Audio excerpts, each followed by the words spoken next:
And we're back with some more Monster Prom. Okay, I wasn't sure how I was gonna do this, but yeah. So after doing like a run and like going through, failing to get a date, but we're gonna go. We can always try again because, you know, why not? Forever young. But we're gonna now up the ante a bit. We're gonna do something wild. So first, just for fun, let's turn all the extra outfit sets, because I'm guessing that's what I was like, what's all the holiday DLC? Because there's summer, Halloween, Halloween, winter, Chinese New Year, Monster Camp, and then all. So I'm guessing this just adds to the pool of like random costumes all the characters can wear. So let's just put them on all and see what happens. So with that, we will go start a new thing. And I was like wondering, because I started this up and like, it's a visual novel. How does this have an online mode? But apparently, yeah, it's for multiplayer. So let's just set up a one-person multiplayer. Okay, 4 players. And second term, so we got the DLC expansion too. Don't know what that adds, but we're going for it. Short game, we're going to do the full thing. Spooky high school, the sweetest journey of our lives. Back then we were young and unafraid. Sometimes reckless, sometimes brilliant, sometimes just stupid. But always willing to live life to the fullest. We were on a wild journey to discover who we really were. Alright. So let's go down the line. We got our 4 characters. So player 1. We'll go with Oz, which I looked it up in the credits. Like, I guess Liam and Oz were voiced by Cryotic originally, but I guess the behind the voice actors page is not updated. Now it's Octopimp. So that's a lot better. But you know what? He seems like a very like, or I say he as if I'm not going to turn their pronouns to they, because they seem like, you know, a void of a person, and that's kind of like, what are they, even a shadow? So that just feels fitting. All right. Let's spice it up, you know, even, you know, Fire Girl here, Amara? She wears a suit in her, like, prom pictures, so you know what? They as well. Let's start a fire. Let's spice this up. Okay, Brian. I'm just keeping, like, the normal names just to make it simple. Yeah. All right. And we got Vicky. Then we'll keep that pronoun the same. And we had yet to experience its ultimate challenge, the Monster Prom. I remember clearly. 3 weeks were left as we fantasized about our dream prom dates. We were all scrambling to catch the attention of one of our 8 most charismatic classmates. Okay, this is up from the ante. Scott Howell, 21. Sorry. A werewolf athlete who compensated for his rather small brain with a stupidly huge heart. Mira Vanderbilt, 19. A sweet mermaid princess who was as cute as she was genocidal. Polly Geist, 22. A party ghost with an insatiable hunger for all the wrong things. Damien LeVay, 21. A fearless demon with a taste for destruction and a love of fire. Liam de Lioncourt, 4XX. A hipster vampire whose standoffish demeanor hid the fact that he was truly a lovable dork. Zoe, forever? An eldritch cutie who went from the endless deity of the dark realm to the ultimate fangirl. Okay, so a Cthulhu girl. A Calculester Hewlett-Packard version 1.0. A library computer who had become sentient robot ready to experience life to its fullest. And Vera Oberlin, 23.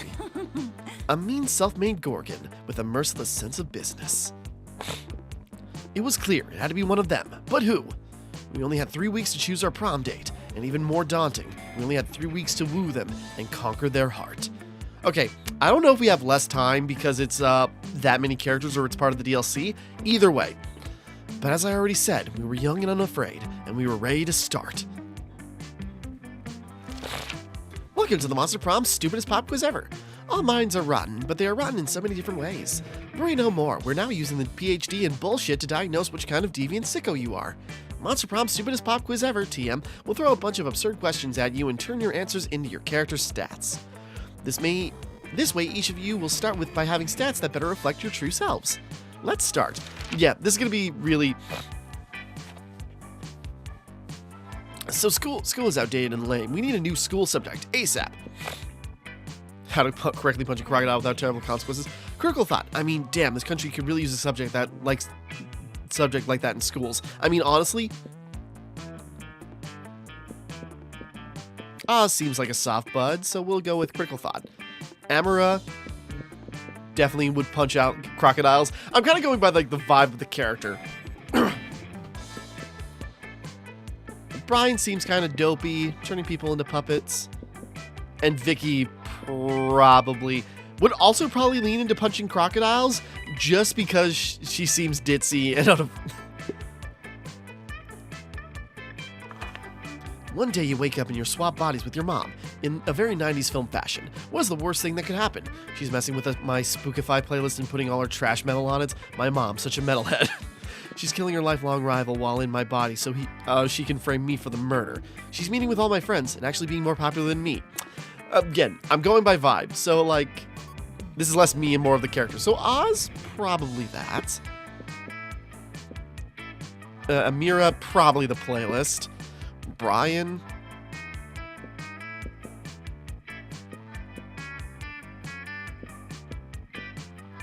He'd probably also be worried about this.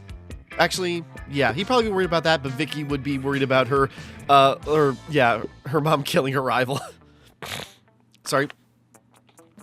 What would be a deal breaker for a potential lover? The person that lacks taste, the person that thinks Asuka is the best waifu? Oh, wow, what a cut. Asuka, isn't that one of the characters from Tekken? The person is mediocre. This person lacks manners. The person is a coward. The person is boring.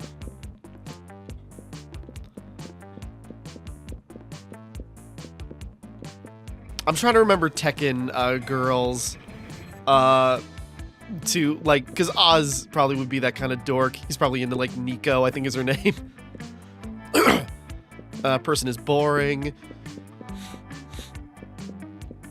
Lacks.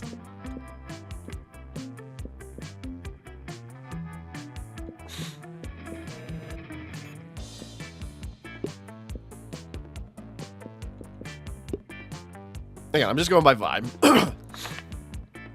You find your zodiac sign in the inaccurate design of your personal zodiac sign. You find your zodiac sign to be the inaccurate design for your own...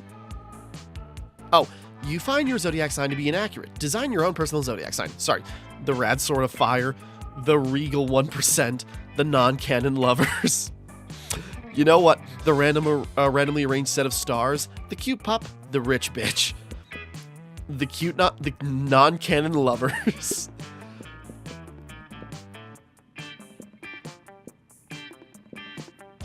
Yeah, the Rad Fire Sword. Brian's probably a softie. He probably likes the pup. Vicky? She's probably not, she probably is not a rich bitch, but wants to be one. And so just sort of like, she'd be the cutesiest version of that.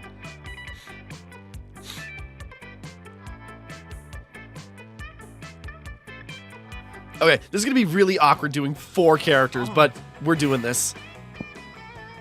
Okay, so Oz gets to go first.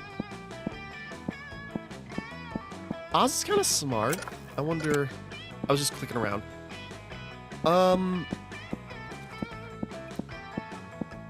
Oz will attend class.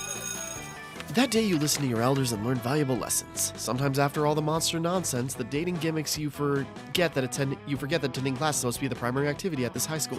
You ain't too smarts. You notice Liam off by himself, happily drawing some steamy hot yaoi.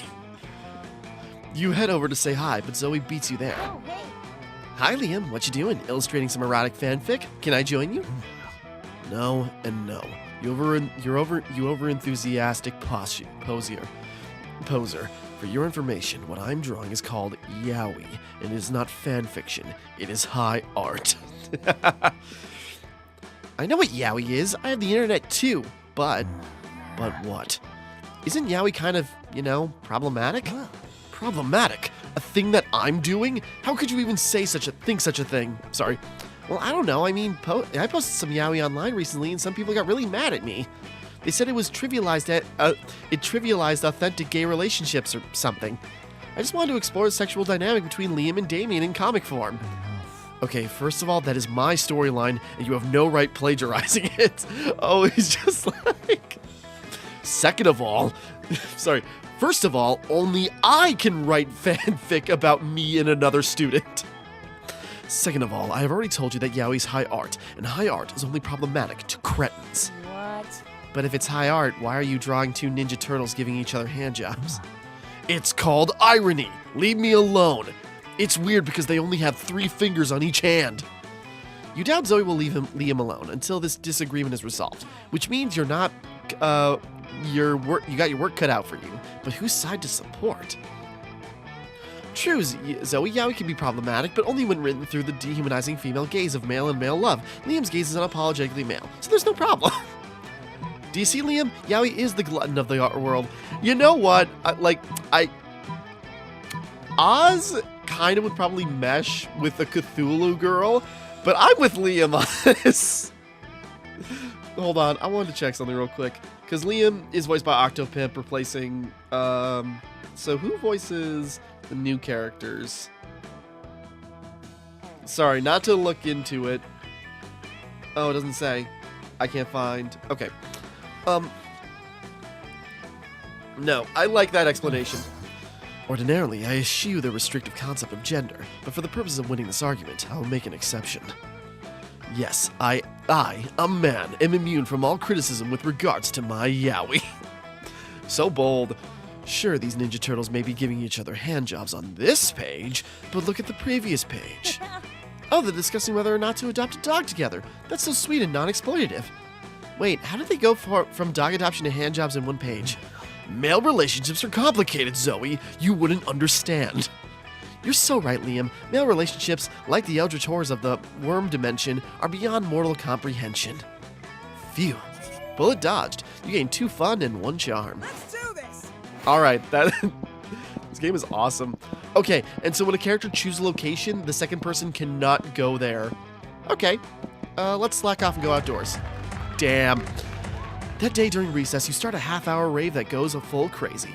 You have no idea how it escalated so much, but at one point there are like 300 people. Someone summons demons from a nightmare dimension. The consequences might distort the fabric of reality itself, but who cares? It's a rad party. You gain 2 fun. I go... Okay.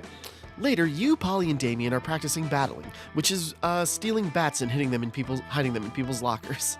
Practicing batting, sorry. But all that well-intentioned fun and games is interrupted by a blinding flash of light. We're here to save the day. This is like a Team Rocket. Okay, there you are. Exactly the monsters we wanted to see. Well, needed, not wanted. Hey! These guys again. They never want to do anything fun. We're not trying to ruin your fun. We're trying to save your world. Univertica is planning an attack. So boring. Why even subjecting my ears to this bullshit? I'm going back to hell. Yes, that's what we need. Our partner on this mission, Rabaroo, died right after discovering Univertica's weakness. We need someone to speak to her spirit. Not it. Not it. Damn it, I said it almost at the same time. But I'm allergic to helping. This is a serious health issue. But I'm prettier, so I shouldn't have to do anything ever. Enough of this. Guys, seriously, the world will end if you don't help us. We don't care who, but one of you needs to step up. Whatever, just let the world end already. Then I won't have to take my midterms. I'm with Polly on this one. Midterms suck. Helping people sucks. Good luck with whatever you said your problem was. Well, the problem is the world ending. You're pretty sure nobody wants that. But you don't really want to help either. Time to impress one of your classmates by forcing the other one to go help. Are you scared? Are you a spicy little red baby? You know, Polly, saving the world is a great way to get free drugs and alcohol. Yo, Damien, I'm trying to think. Who do we want Amara to get with? Like, who do we want to start setting seeds with? I like Polly, so even though fire person with the demon boy, that's a great match. We'll throw Polly under the bus. Cool. Free drugs and alcohol? I guess I could help you out, but I'm not wasting my whole day on this. Always the same with you. How is this a waste of a day? The world will otherwise end. What is wrong with you people? Polly bounces off to commune with the spirits. The coven exchanges cautiously optimistic glances. Yo, good job cynically manipulating Polly's desire so I didn't have to go. You're going to hell for sure. You aim to please. After a moment, Polly returns. Remember who is the bomb.com. We totally had an impromptu undead dance party in the spirit world, and it was wicked. That's great, I guess, but did you learn Univertica's weakness? Oh yeah, duh. It's penicillin. He's highly allergic. Of course! We should have known, boy.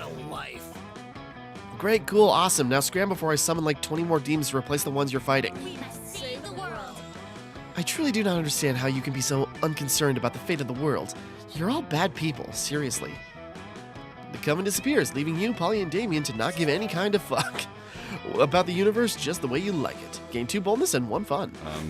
Sure. Alright, Brian. He seems like a jock. Let's go to the gym. That day, an epic dodgeball match takes place.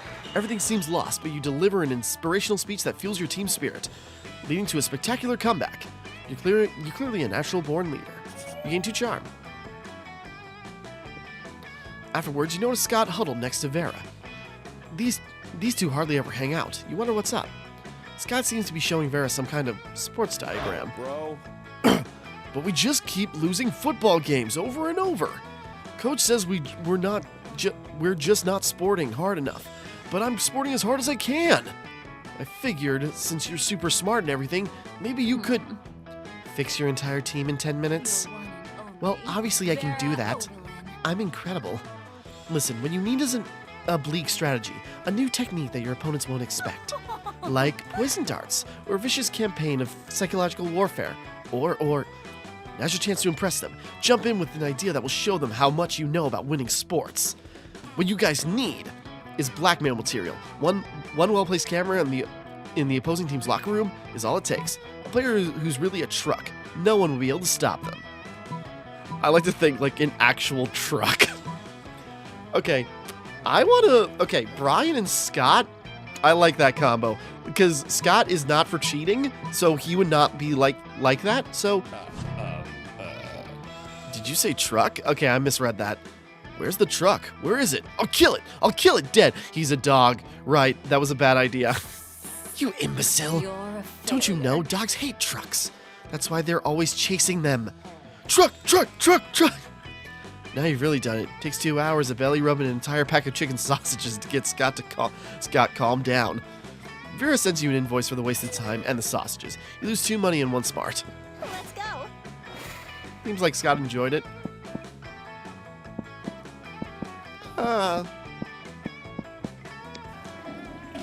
That day you skip class and just hang out in the bathrooms because you respect no authority. I guess some people just want to watch the world burn. By skipping class and hanging out in the bathrooms, you give 0 shits, but you gain 2 boldness. You catch sight of Liam and Vera nearby, doing what they do best, judging people. Pathetic. Do you see that? Oh, she got the winter gear. Do you see the leggings that Succubus is wearing? How could I not? They're about as subtle as the didactic intent of Jonathan Swift's A Modest Proposal. You know, Liam, sometimes I worry that we're the only two fashionable monsters at this entire school. I'm covered in snow in the middle of the day. But then I realize that's not something to worry about. That's something to feel smugly superior about. I could have put it only slightly better myself. Now focus, Vera. We've got so many more outfits to critique. No way to avoid it, you're about to walk right past them. Quick, improvise a fashion accessory that'll actually impress them. Put on the hot dog costume you keep in your backpack for emergencies. It's so ironic. Liam should love it. Strip naked, then tell them you're wearing fabric that only cool people can see. Vera's all about being cool. I mean, zombie girl just like stripping down? Sure. Rip off her clothes, saunter casually up to Liam and Vera, and let them know about your special outfit. They look you up and down, then look at each other, and look back at you. It looks good, not bad. decent. I'd give it a 7 out of 10. I wouldn't choose that for myself, but it's certainly a bold choice. One could even say a pleasant one. Damn. Yes, I too can see your outfit. It's fine. That has been Oh, quite what? pleasing. Oh, what? Now I know the classic. This is an invisible outfit for cool people trick. I wouldn't fall for that shit. I was actually talking about, whoa, walking naked in front of people. You truly dance on the line between bold and just being an exhibitionist. You gain 2 boldness and 1 charm. Hell yeah! They were into it.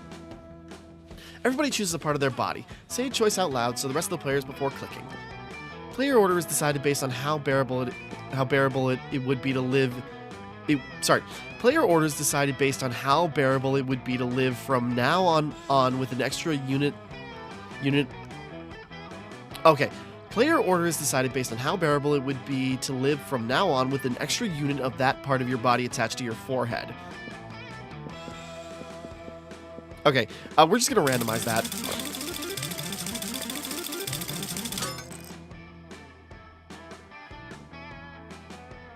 I just realized.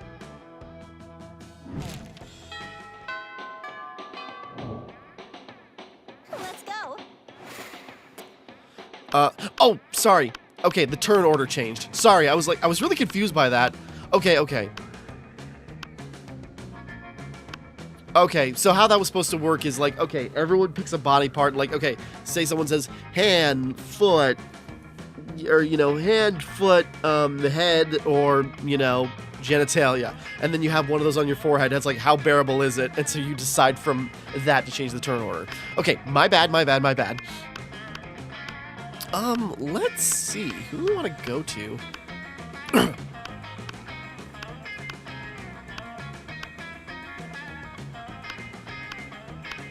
Let's have Vicky go to them. Watching Vera eat is usually pretty disturbing. Her snakes eat at the same time she does. But at least it's usually quiet this time. However, Scott is doing his best to change that. Go, Lefty! Gobble that mouse! No, watch out for the wiggles. Watch out for wheels coming up from behind. Use that tongue. Go! He does this every week or so whenever my snakes need a meal. He seems to think snake eating contests are a competitive sport. Also, I don't think he realizes that an actual snake eating contest would probably involve people eating snakes. I tried charging him for tickets to get him to stop, but he actually pays to do this. He keeps track of each snake's statistics on a little index card. He's even given them names. Go Slither, go Bendy, go Sanchez, go Snake. Those aren't their names. God, no matter how much he pays for the tickets, it isn't enough. It seems like a really intense situation. You resolve it the only way you know how, by opening your mouth and yelling, I gotta indulge. Snake, eat that food and stay awake. That's the spirit. Get your head in the game, Sanchez. Do snakes have heads, or are they just necks and faces? Whoa, check it out. Benny's been behind all season with a record low BMI. That's body mass index. The index is because I wrote it on this index card. But now she's hungry for victory. Let's go, Benny. Swallow that at glory.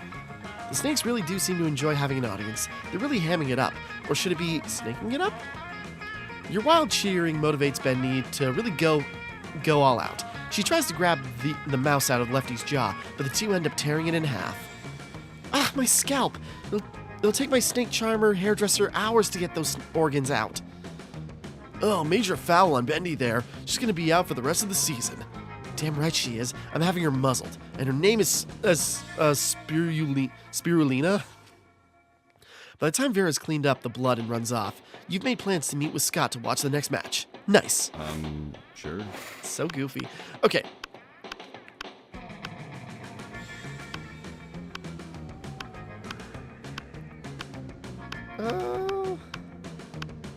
Let's have Brian go with that group. You just sat down to eat with Damien and Liam. While to eat with Damien, Liam's just taking pictures of his food. When a leather-clad figure drops from the air vent onto your table, it's the Slayer. Prepare to die. Oh, I recognize that voice. That's Dodger. Lunchtime's over, dirtbags. Time to die. This always happens when we sit together. Your death-based rhetoric is offensive. Don't spoil my food pick. Oh, I'll spoil more than your food pick. Count Stankula, I'm about to spoil your face. Just his though, right? Both your faces. Fuck. The Slayer is right between the three of you. You can't save Liam and Damien, but if you act fast, you might just be able to save one. Immobilize Damien with the Lord's Prayer while Liam escapes. You've been waiting for this moment your whole life. Flip the table for justice. That would ruin the food.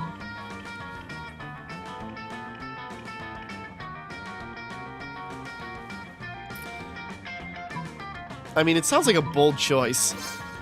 Normally when you flip tables, it's out of anger or mischief. but this is about being the most righteous table flip ever performed. No, my footing! No, my artfully arranged cafeteria food! Yes, fucking up school property! The Slayer ends up pinned under the table, along with Liam. Damien jumps down there and starts punching indiscriminately, not caring who he hits. So, just another normal day for Damien. I've never felt so alive! Offensive. Whatever, let's flip all the rest of the tables in the cafeteria while the flipping's good. You righteously flip every single table in the cafeteria. With each table you flip, you find Damien is flipping a little more for you. Alright, that was... you know what? Let's have Oz. Friend Paulina, please correct me if I have misunderstood. Sorry, friend Paulina, please correct me if I've misunderstood. I'm trying to do like Robot's voice from Invincible, just because we're going through that season 3 right now.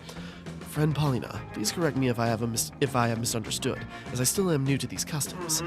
But is it my understanding that the cafeteria is designated for the consumption of calories by those organic beings who need them to live? Heck yeah! And these tables are to put aforementioned calories in order to be consumed. You got it, little robot buddy! But you seem to be dancing on top of this table, therefore preventing your fellow students from using it for its design function. Nailed it! And you were encouraging the other students to do the same as confetti rains down from the ceiling, and multiple disco balls flash blindingly, and your music is very loud, which is why you were shouting over it. Boom! See? You understand way more than you think! You're crushing it! Like I'm crushing this rave! But from my understanding, the outdoors location is designated for raves. Cafeteria is for food consumption. Disrupting the ability to consume food in a space designated for food disrupting the ability to consume food in a space designated for food consumption is not very nice, and I believe you should stop. Well, I believe that's lame and dumb, and I can't stop, and I won't stop partying, so I'm just gonna keep partying. They seem to be at a standstill. Time to step in and turn the tide. Probably should keep raving. Calculester, the raw intensity of this rave is powering the whole cafeteria up by itself. Renewable energy, bitches. Calculester is right. We know you're all about throwing parties in ridiculous places, so why not find some place even more ridiculous? Take this rave to Narnia.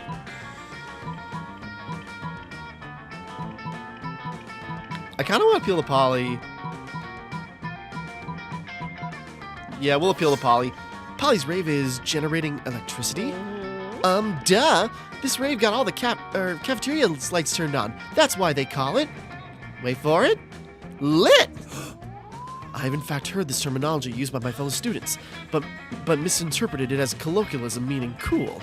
Now that I understand that you are actually endeavoring to stop global warming by generating your own electricity, I can appreciate the necessity of this lit rave. Woo! Yeah, totally what you just said! You know what else would stop global warming? If you put that dick emoji up on your screen and set the tone for some really juvenile jokes. Like so? Oh, I didn't even realize that that won't actually stop global warming, but using public transport more than eating less meat will... but using public transportation more and eating less meat will, so you make a mental note to do those things. Polly would love you even more than she does now, which is a lot, because you just nailed that situation. Let's do this! Okay. Yep. No one's got money, so let's put Timmara with... What a combo.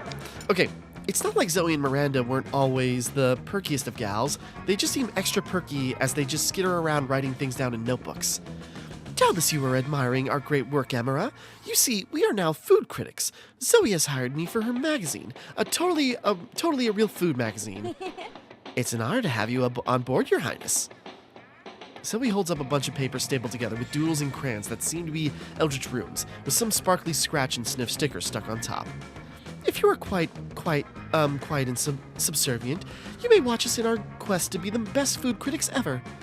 I was a little hesitant about founding this very legitimate magazine since I'm new to eating things other than minds and souls. Sorry, I'm talking a lot. My throat's getting dry. And I usually have my eating serfs eat for me. But then Zoe and I realized we were the absolute best food critics according to our test audience, which was comprised of Miranda's food serfs. Now watch us create culinary criticism magic. First up, macaroni and cheese. This food item contains both macaroni and cheese, and therefore deserves 5 stars for its accurate description. Next, concouse with vegetables. I've never tried it, and the pieces seem way too small to even register in my many mouths. I won't try it either, but the name sounds very fancy, so 5 stars. Where is this microwave? Here is this microwave. Sorry. Ah, yes, this is a very shiny, very cubic shaped, which are both good qualities for a food. 5 stars. Here, here are some French fries. They don't seem to be particularly French, but they don't seem particularly un-French either. Oh dear, how will we ever determine their Frenchosity? Psh, easy, that's your specialty. Zoe, you should give the French fries a French kiss worthy of the most epic French fictions to check how good they are at French kissing, and therefore calculate their Frenchosity. Miranda, obviously you're the most qualified to determine this. The only way to establish Frenchosity is to actually go to France. Just send an eating surf over to check it out. I mean, this is so absurd that I want to do it. How did you think about the French-themed spooky... Sorry, is that a... Aulis Monserables? Sorry. You truly are my #1 fan, aren't you, Amara? If by #1 she means trying to get in her tentacles on prom night, then sure. If you find them to be sufficiently good kissers, my eldritch compatriot, I will join you in this endeavor. It'll be good practice for me when my prince comes along, provided I am not in an enchanted slumber at the time. I really feel like people shouldn't be kissing people in any kind of slumber, but that's a separate issue. So I'm just gonna make out with the fried potato now. She does. Yes, I found that kiss to be both French and fried. 5 stars. Spoiler alert. 5 stars. You rock. And Emera, maybe you and I can work on other kissing adventures sometime. Heck yeah, and you do. It's called giving butterfly kisses to honey roasted butterflies to determine their butterfly factor. 5 stars. Okay, everybody choose a historical figure. Say your choice out loud, the rest of the players before clicking. Benjamin Franklin.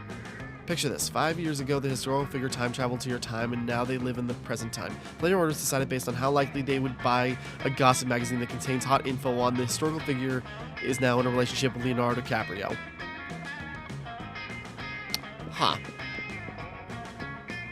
I'm just gonna randomize it again. I'm just like playing along. It's like I'm just thinking about that. I think Ben Franklin would be into that. Would be into both those things. Okay, our order kind of got set to default. This is why it's only 3 weeks. All right. Oz, I'm gonna try... Oz is gonna be smart. They're gonna go to the library and start getting money. That day you spend some time on the library's PC, playing some good old online poker. Gambling seems like a stupid and dangerous decision. But who cares? This time it paid off, so fuck it. You gain 2 money. Later that night, you head out to the club with Polly and Liam. Using your fake IDs, also known as Polly's boobs, you have no problem getting in the door. The real trouble begins when you get into the bar, and Polly starts teasing Liam. I'm telling you, boy, you got no game. And I'm telling you that I reject the ludic sexual paradigm underlying your assertion. All I'm saying is that if you're really as cool as you act all the time, you should have no problem getting digits from that gender indeterminate locust swarm down at the end of the bar. Well, of course I could, if I wanted to. But you see, the key to my allure is that I don't want anything. Sounds to you like Liam's just scared. You decide to go over there and show them both how it's done by coating yourself in insect pheromones. Don't go after people, make people go after you. Dancing so hard that you also separate into a cloud of locusts. I mean, Polly would be into the dance. I kind of want Liam to end up with Polly, so I don't think they were into that.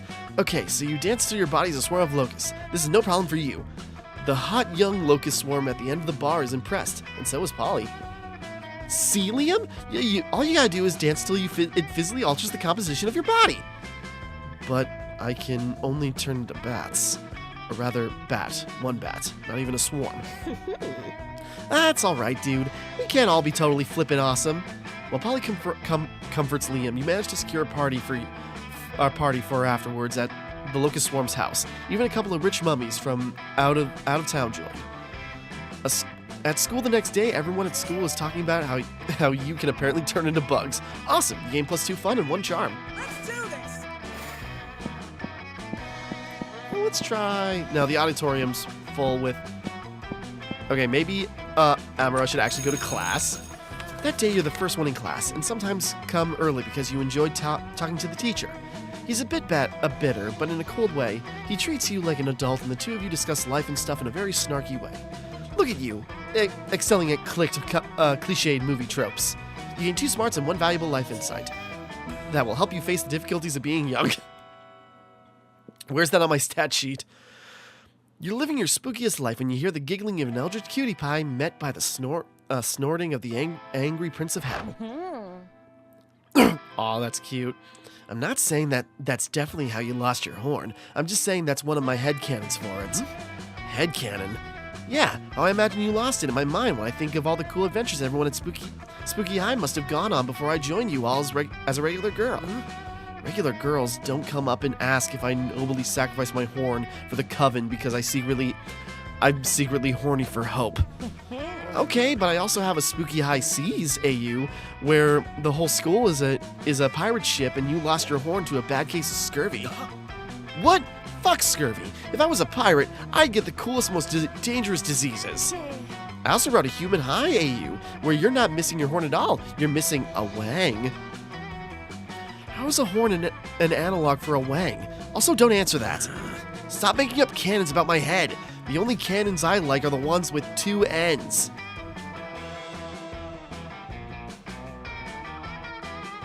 Oh, he's talking about actual, yeah, sorry. I was confused. Like, oh, it's right there in the wording. He's talking about, like, actual, like, iron ball launching cannons. I'll happily stop making up head cannons if you tell me the real story. I don't like any of these options. You could just tell Zoe that Damien lopped off one of his horns to piss off his dad's. You feel like you heard that somewhere. But friends don't tell friends their other friends' horny secrets. This looks like a job for lying. But maybe, just maybe, you can use your answer to impress one of them. One or the other. You're very attractive classmate. One or the other. Yeah, sorry. Cold reading. I'm stuffy, I'm drinking milk. There's a lot going on.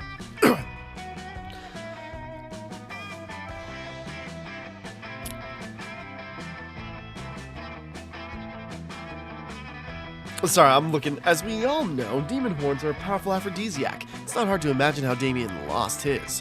Wink. Who gives a fuck how Damien lost his horn? You should see what the other guy lost. It was most things. That makes him sound good, right? Whoa, that's crazy. Fuck yeah! That's fucking right. You should have seen that other guy. Guys, there were 5 of them. Oh my god, there were? Tell me all their names. I'm gonna write them all down and include plenty of details so everyone knows how true the story is. Yeah, totally. They were all giant, and their names were, Star Eater, Monstrous Nightmare, Death Fucker, and, Beast Mode and Hope Killer. Sorry, Hop Killer? Beast Mode and Hope Killer. Jesus Christ. You finish for him, and the two of you quickly proceed to yes and the fuck out of the situation. You're talking about Death Fucker's shotgun, which is also a shotgun that shoots shotguns that shoot lasers. And the lasers on fire, and fire is poison, you continue. And the poison is made out of the blood of Beast Mode, because I killed him first. This is also interesting and important, and every single word of this super accurate story is going into this fanfiction. It's going to be the most accurate Spooky High fic ever. I can't wait for the whole world to hear about that time that Hope Killer paid for taking his horn with his life. And with his $1 trillion inheritance, you'll come into a few years, so everyone should fear you now. Fucking metal. You think that after being a nightmare deity for a few centuries, she'd be a little harder to fuck with. Don't get me wrong, it's fun having someone around who I know did more murders than I... Sorry, don't get me wrong, it's fun having someone around who I know did more murders than I did once upon a time. So she can just be a little much. Instead of worrying about whatever crazy shit she's going to write about my missing horn, why don't you and I focus on everything I have that isn't missing? Dang, that includes at least 4 limbs, with his other horn and his junk. Awesome! You gained 2 charm and 1 smarts. Sure. Seems to be going well.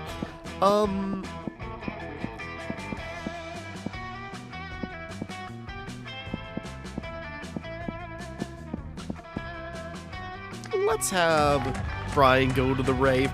That day during recess, you start a half-hour rave that goes full crazy.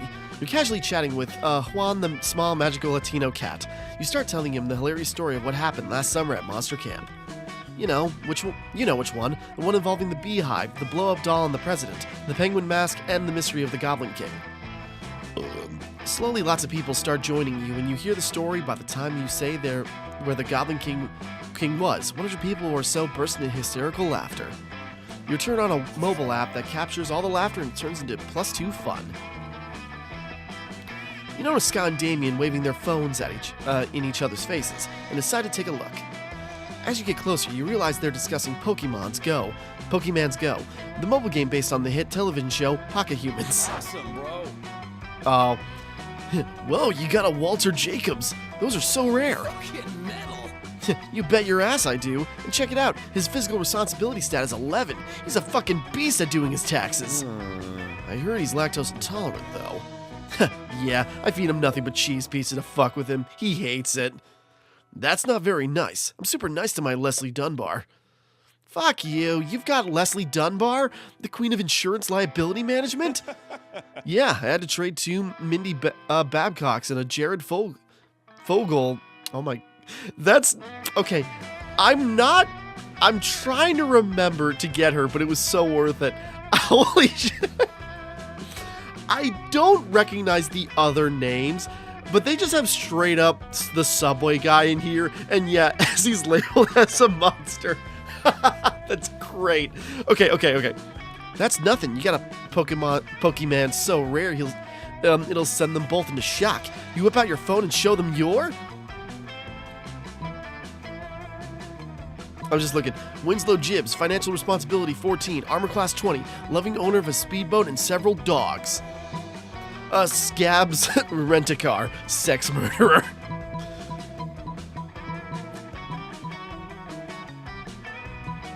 I want to appeal to Scott. I'm just thinking, like, will the dogs help him, or do they...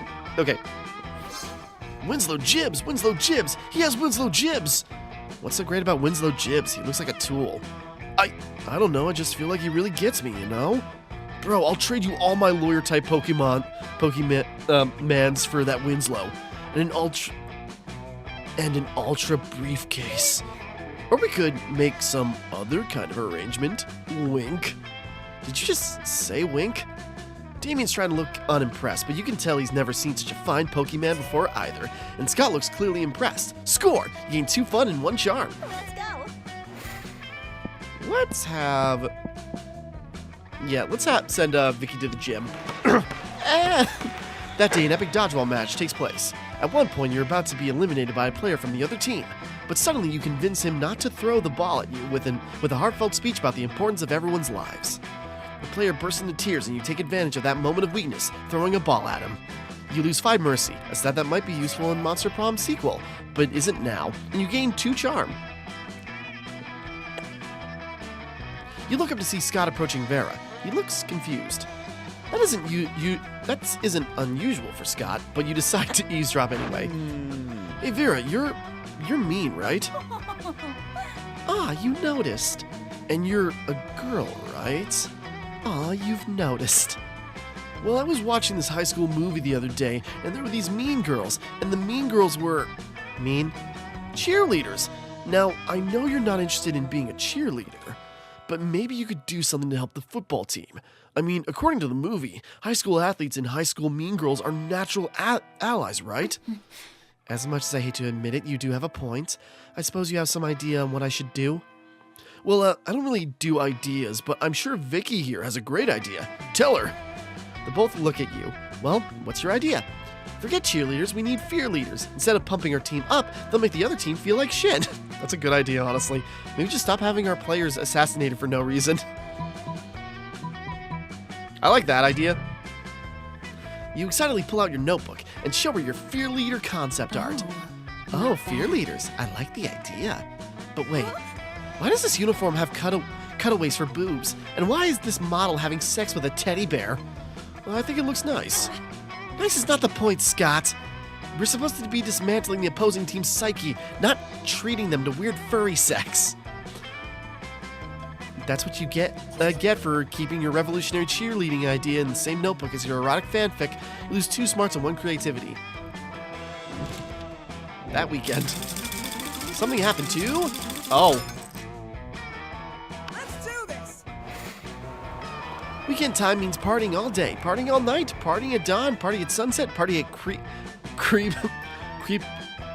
crepus. Okay, in general.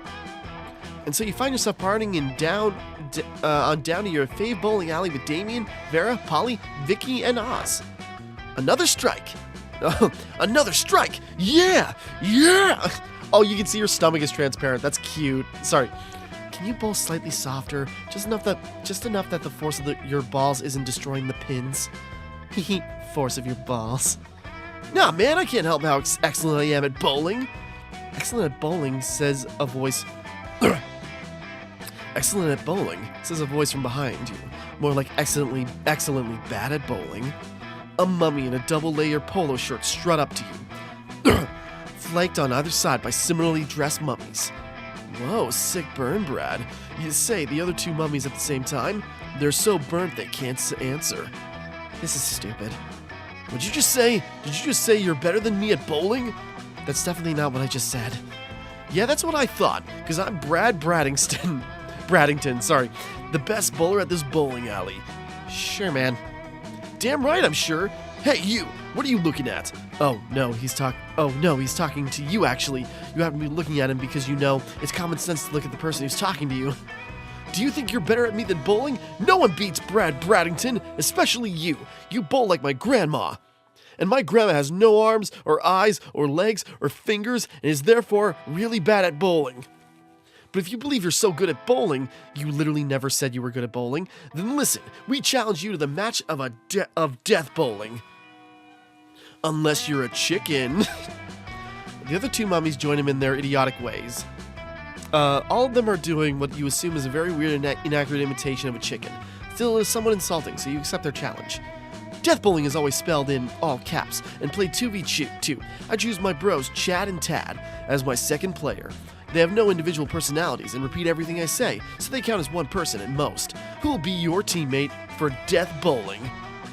Time for you to choose your teammate, and since you're not trying to take either of them to prom, you might as well choose either Vicky or Oz in case they die.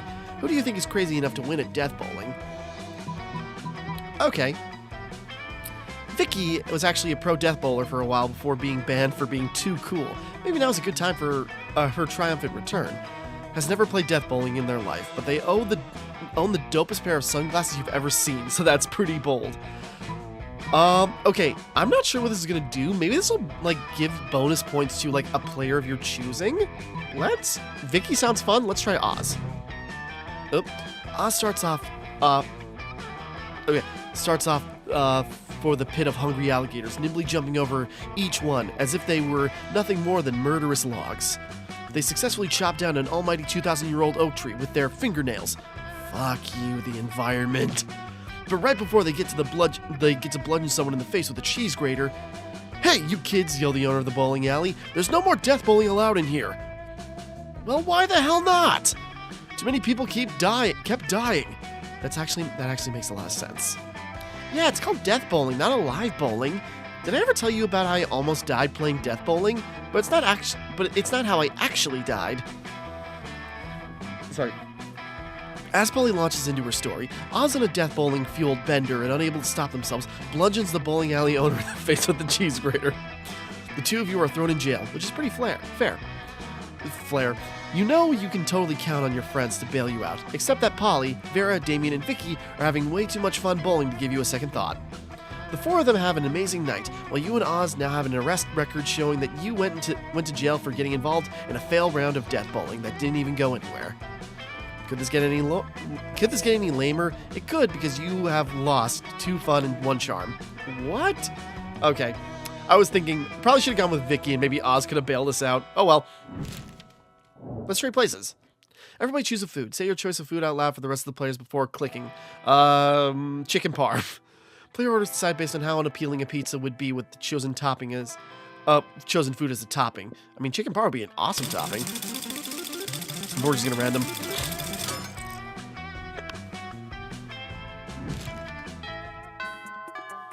We're only through the first week, damn. Okay, this is gonna one-shot, but I might have to split this up into a few parts. Okay, hold on. Just because we're already edging up on an hour, we're doing this all in one shot. Sorry. This is all gonna be one video, but we'll put in a break real quick just so I can like rest my voice and get more to drink. Okay, back in a moment. Okay, back. Taking a minute, lots of reading. Okay, let's see. Where do we want to go next? Actually, we'll have, we'll have, I want to mix it up. Actually, yeah, we'll send, Brian to class. Give me your money. See what items are on the thing. A lot more items. But Brian is too poor, because I forgot.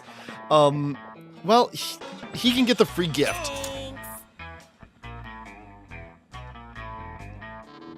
Mind Control Lesson Part 1. Because inside every person, there's a potential serf. All right. Okay, Oz. Let's send Oz. Oz can have a morning rave. That day during recess, you start a half-hour rave that goes full crazy. Everything is fine until Jean, the small magical Latino cat, asks what you think you're doing. Damn, you didn't remember you suck at dancing. But you decide to go all in and pretend it's a new dance move, apparently called the Groovy Mosaka. Juan looks at you and he asks you to teach him the Groovy Mosaka. In no time, half the party is following your steps, enjoying the Groovy Mosaka all together. That's a party to remember. You gain +2 fun and a cool story to tell your grandkids someday. I feel like I'm spreading my stats too thin. I don't know if this is helping. Later you see that Polly's even more excited than usual and you decide to see what's going on. Bye. Aw, that is so cute. That is a, like, little pig Chinese New Year's. Okay, you know, I've been looking at been doing a lot of soul searching recently, get it? And I think I finally figured it out. Who I really am, I mean. My soul emoji. The emoji that speaks the truth of my soul.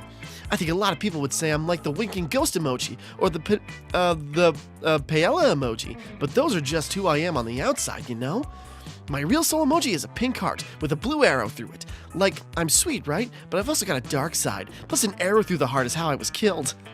What about you? What's your soul emoji?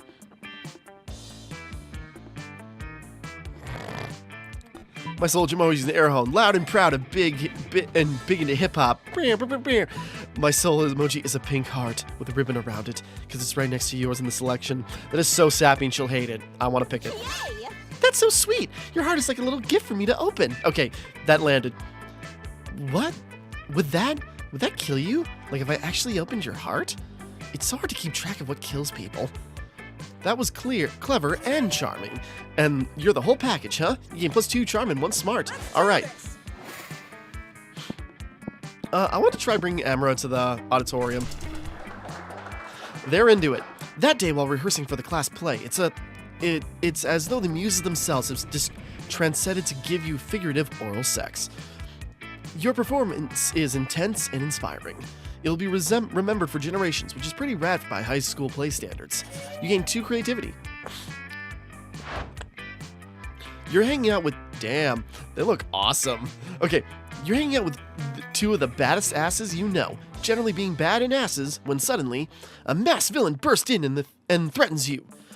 I've been waiting a long time for this confrontation, he says, following you, haunting you, hunting you, waiting for the perfect moment, and now prepare to meet your doom and pay for all that you've done to me. Holy shit, I've never done anything wrong to anyone ever. I have no idea who this could be. I've done so many things wrong, to so many people, I have no idea which one you could be. Wonder no more, says the masked villain, and rips his mask off. Oh my god, of course, it's that guy, the one from, you totally know this guy, right, Damien? Never seen this dude before. He must have beef with Amara. I have beef with all of you tiny fools. I am Univertica Jr. Univertica Jr., sorry. Oh, of course, Univertica Jr. No clue. Right, funny we just thwarted that. You collaborated with your 3 best friends to destroy my father. Oh, Scott, Vera, and Miranda? No way, he means Liam, Coach, and Alfred. I mean Faith, Hope, and Joy! I have no idea who the fuck those people are. Yeah, literally I've never heard of them. puny immortals. They're classmates of yours who formed a coven. Oh, the coven. They have names? Yeah, I definitely always think of them as pretty much one entity. Oh yeah, right. That one time they made us talk to their dead friend Rabaru to get the secret to killing some lame villain, and it turned out he was allergic to penicillin, right? What was that dude's name? Univertica, and I'm Univertica Jr., and now you will pay. Seems like you really pissed this bad guy off. Luckily you watch fiction. You know how this shit goes down. Thinking quickly, you take this opportunity to reveal your real plan. You are only befriending the coven to betray them. Recognize the symbol on his armor and say that of your father. You and Univertica Jr. are siblings. I feel like they'd be into this option, but Univertica Jr. grasped. I had always heard that I had a long-lost sibling, but Timmara? You? I never would have guessed. I mean, I suppose I do see the resemblance. We both have eyes, limbs, torsos, and the ability of human speech. Timmara, do you have any idea what this means? I have a Groupon for a whole day of fun sibling activities, but until now, I've had no one whom to indulge. Will you come with me, new sibling? I mean, you gotta say yes, right? Risk blowing your cover. Also, you're a broke-ass high school monster with a very limited plus money pledged to your name. Who are you to turn down a free spa day? Before you can give your answer, Univertica has spirited you away to a really badass spa for all kinds of evildoers. You get really trendy virgin blood manicures and spider silk facials while wearing matching fluffy pink slippers and a dragon scale battle armor.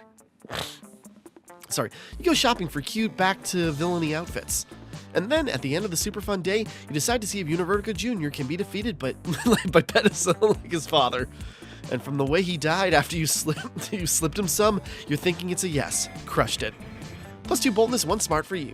And you're totes keeping all the swag your temporary big brother bought you before you killed him. Also, you totally impressed Polly and Damien. Sweet! Let's go. Let's have... Yeah. That day you spend some time on the library's PCs mining some bitcoins. This is supposed to some do... Yeah, we read this one, but you guess that nobody actually has any fucking idea how it really works. Anyway, you gain 2 bitcoin, which is equal to $2 million, which unfortunately is equal to 2 monster dollars, so 2 money. Okay, Vicky and Oz have some money to spend. Later you see Vera cackling to herself in the hallway, which is whatever, but you might as well find out why. Just practicing my prom queen acceptance speech in my mind. It's not like that title bears any meaning whatsoever, of course, and I really do consider the whole thing way beneath me. However, considering how much meaning other girls put on it, I can't risk some uppity bitch thinking she's better than I am. Plus, it's not bad branding either. I could see using a victory to start... Sorry, I got a cat next to me and I'm making sure she's not pressing any buttons on my keyboard. I could see using a victory to start a line of successful prom queen accessories guaranteed to get you the win. Perfect prom shoes, the right makeup, fancy knives to take out your opponents. Speaking of which, I assume this goes without saying, but I am not leaving anything to chance. I'll be doing a blood ritual to ensure my win. I still haven't found the exact details yet, but I'm optimistic that there's some of the items will be found in the shop. The only question is where exactly can I find details for a proper blood ritual?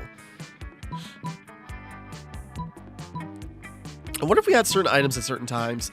Why don't you ask the Coven? They're witches. They should know all about blood magic. Literally just search the internet. Like, that's literally what it's there for. I feel like she doesn't want to interact with other women. Oh, right. Good call. Sometimes you get so caught up in the grand scheme of exploiting blood magic to secure petty victory that you forget about the little things. You and Vera scamper over to the library to put the school's computer to good use for once. Like, for real, does anyone in the school use school resources for educational purposes? Let's just search. Blood magic to guarantee prom queen victory over basic bitches to maintain social status. That's perfectly clear, right? Couldn't possibly be clearer. It is, in fact, so clear that it's one of the searches that's been flagged by the school. The administration is immediately notified. Apparently trying to cheat your way into prom royalty using dark sorcery is pretty common at Spooky High School. Go figure. You and Vera are given detention, scrubbing the guano from the bell tower where the bats like to hang, upside down, out. Better remember that your internet privacy isn't so private. Next time, and set out to do something immoral to you lose. Better remember that your internet privacy isn't so private next time you set out to do something immoral. -2 fun, -1 smart. Oh well. Boy, how is Vicky the least fun? Everyone choose an occupation. Say your choice out loud. The rest of players before clicking. Player is divided based on how likely it would be for Vicky to get a job as the select occupation at some point. Start debating now. What, dog? Now you want out? Well, this I can pet you with, or you want pets, and I can pet you with one hand this time. Okay, I didn't even random. So whoever played Vicky is just like, what would you do if you were in this occupation? And what if it was something they had? Okay.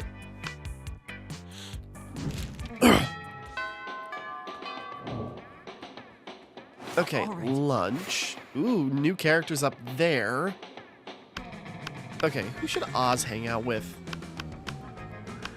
You know, I'm gonna go spend some of the money Oz has. I didn't look at the other items, but okay.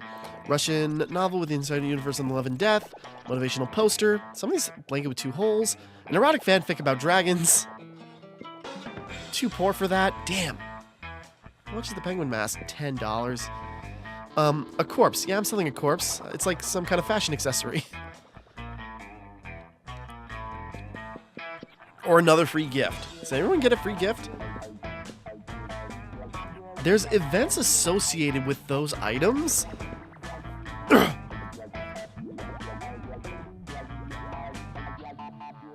I kind of want to hire the PR agent.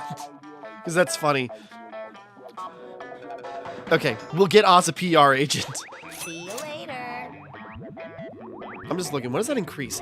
Nothing better than the smell of money. Well, actually, there are many. Oh. Let's do this. Okay.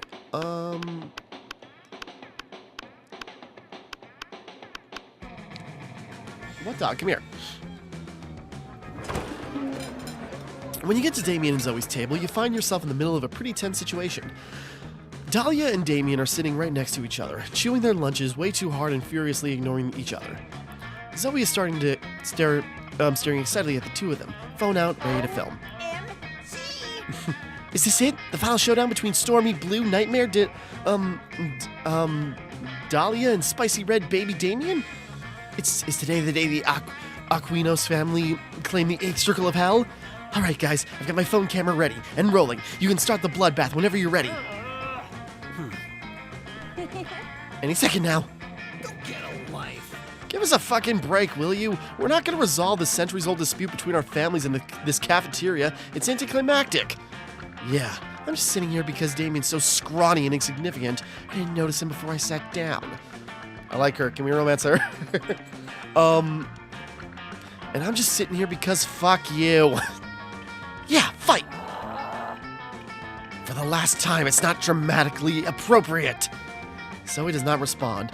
Instead, she wordlessly slides 2 knives across the table and waits patiently. So what's the play here? Will you convince them to fight or convince Zoe that there's something even juicier going on? Well, you know what they say, if you're not fighting for someone to the death, it's usually because you have secret sexy feelings for them. Look, I know you guys can't actually fight for the 8th circle right now, but you must want to fuck each other up at least a little, right? How about a thumb war over dessert?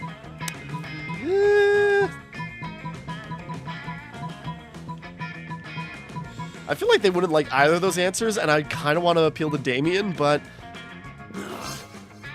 What? What? Number 1, I don't have feelings. Number 2, if I did, none of them would be secret sexy feelings for this blue raspberry crapcopter. I'm even angrier than Damien about your inaccurate assumptions. It's just another way in which I am superior to him. I'll kill you for this! Later, because right now I'm eating lunch. Lunch is not the time for climactic slaughter. Only regular slaughter. Oh, their words don't fool me. I can see the sexual chemistry bubbling below the surface, like a river of boiling blood. It's adorable. Hey, Timmara, I notice you haven't tried to fight me to the death either, if you know what I mean. I'm pretty sure you do, and you're all about it. Let's go. Okay, hold on. Sorry, dog wants out, just a second. Okay, back. Alright, so, cat sitting behind me. I kind of want to talk to the coach, but I'm trying to, like, get favor with actual characters we can go to the prom with, so let's take Vicky to the girls. You find Vera and Polly at their table, deep in conversation. Alright, business idea. People pay a monthly subscription. Aw, that outfit looks so good. Okay, pay a monthly subscription to prevent me from drugging their food. Business idea. People pay me a monthly subscription to put drugs in their food. Business idea. Price out the cafeteria's current food supplier by selling plastic food. Business idea. Nipples. Just nipples? Yeah. Okay. Wait, business idea. Use clever marketing and food science to create the perfect new diet craze and sell it for an insane profit. That's actually a really good idea. Better than nipples? Yes, we just need to figure out what our new diet product will be. So I just saw that. Tapeworms. They're gluten-free, dairy-free, 100% organic, and you can get them for free from sick cows. Meth. It's what for lunch. Okay, like if they're selling it if people can get it for free, they're not gonna pay up. Come on, people, we gotta get that meth in schools.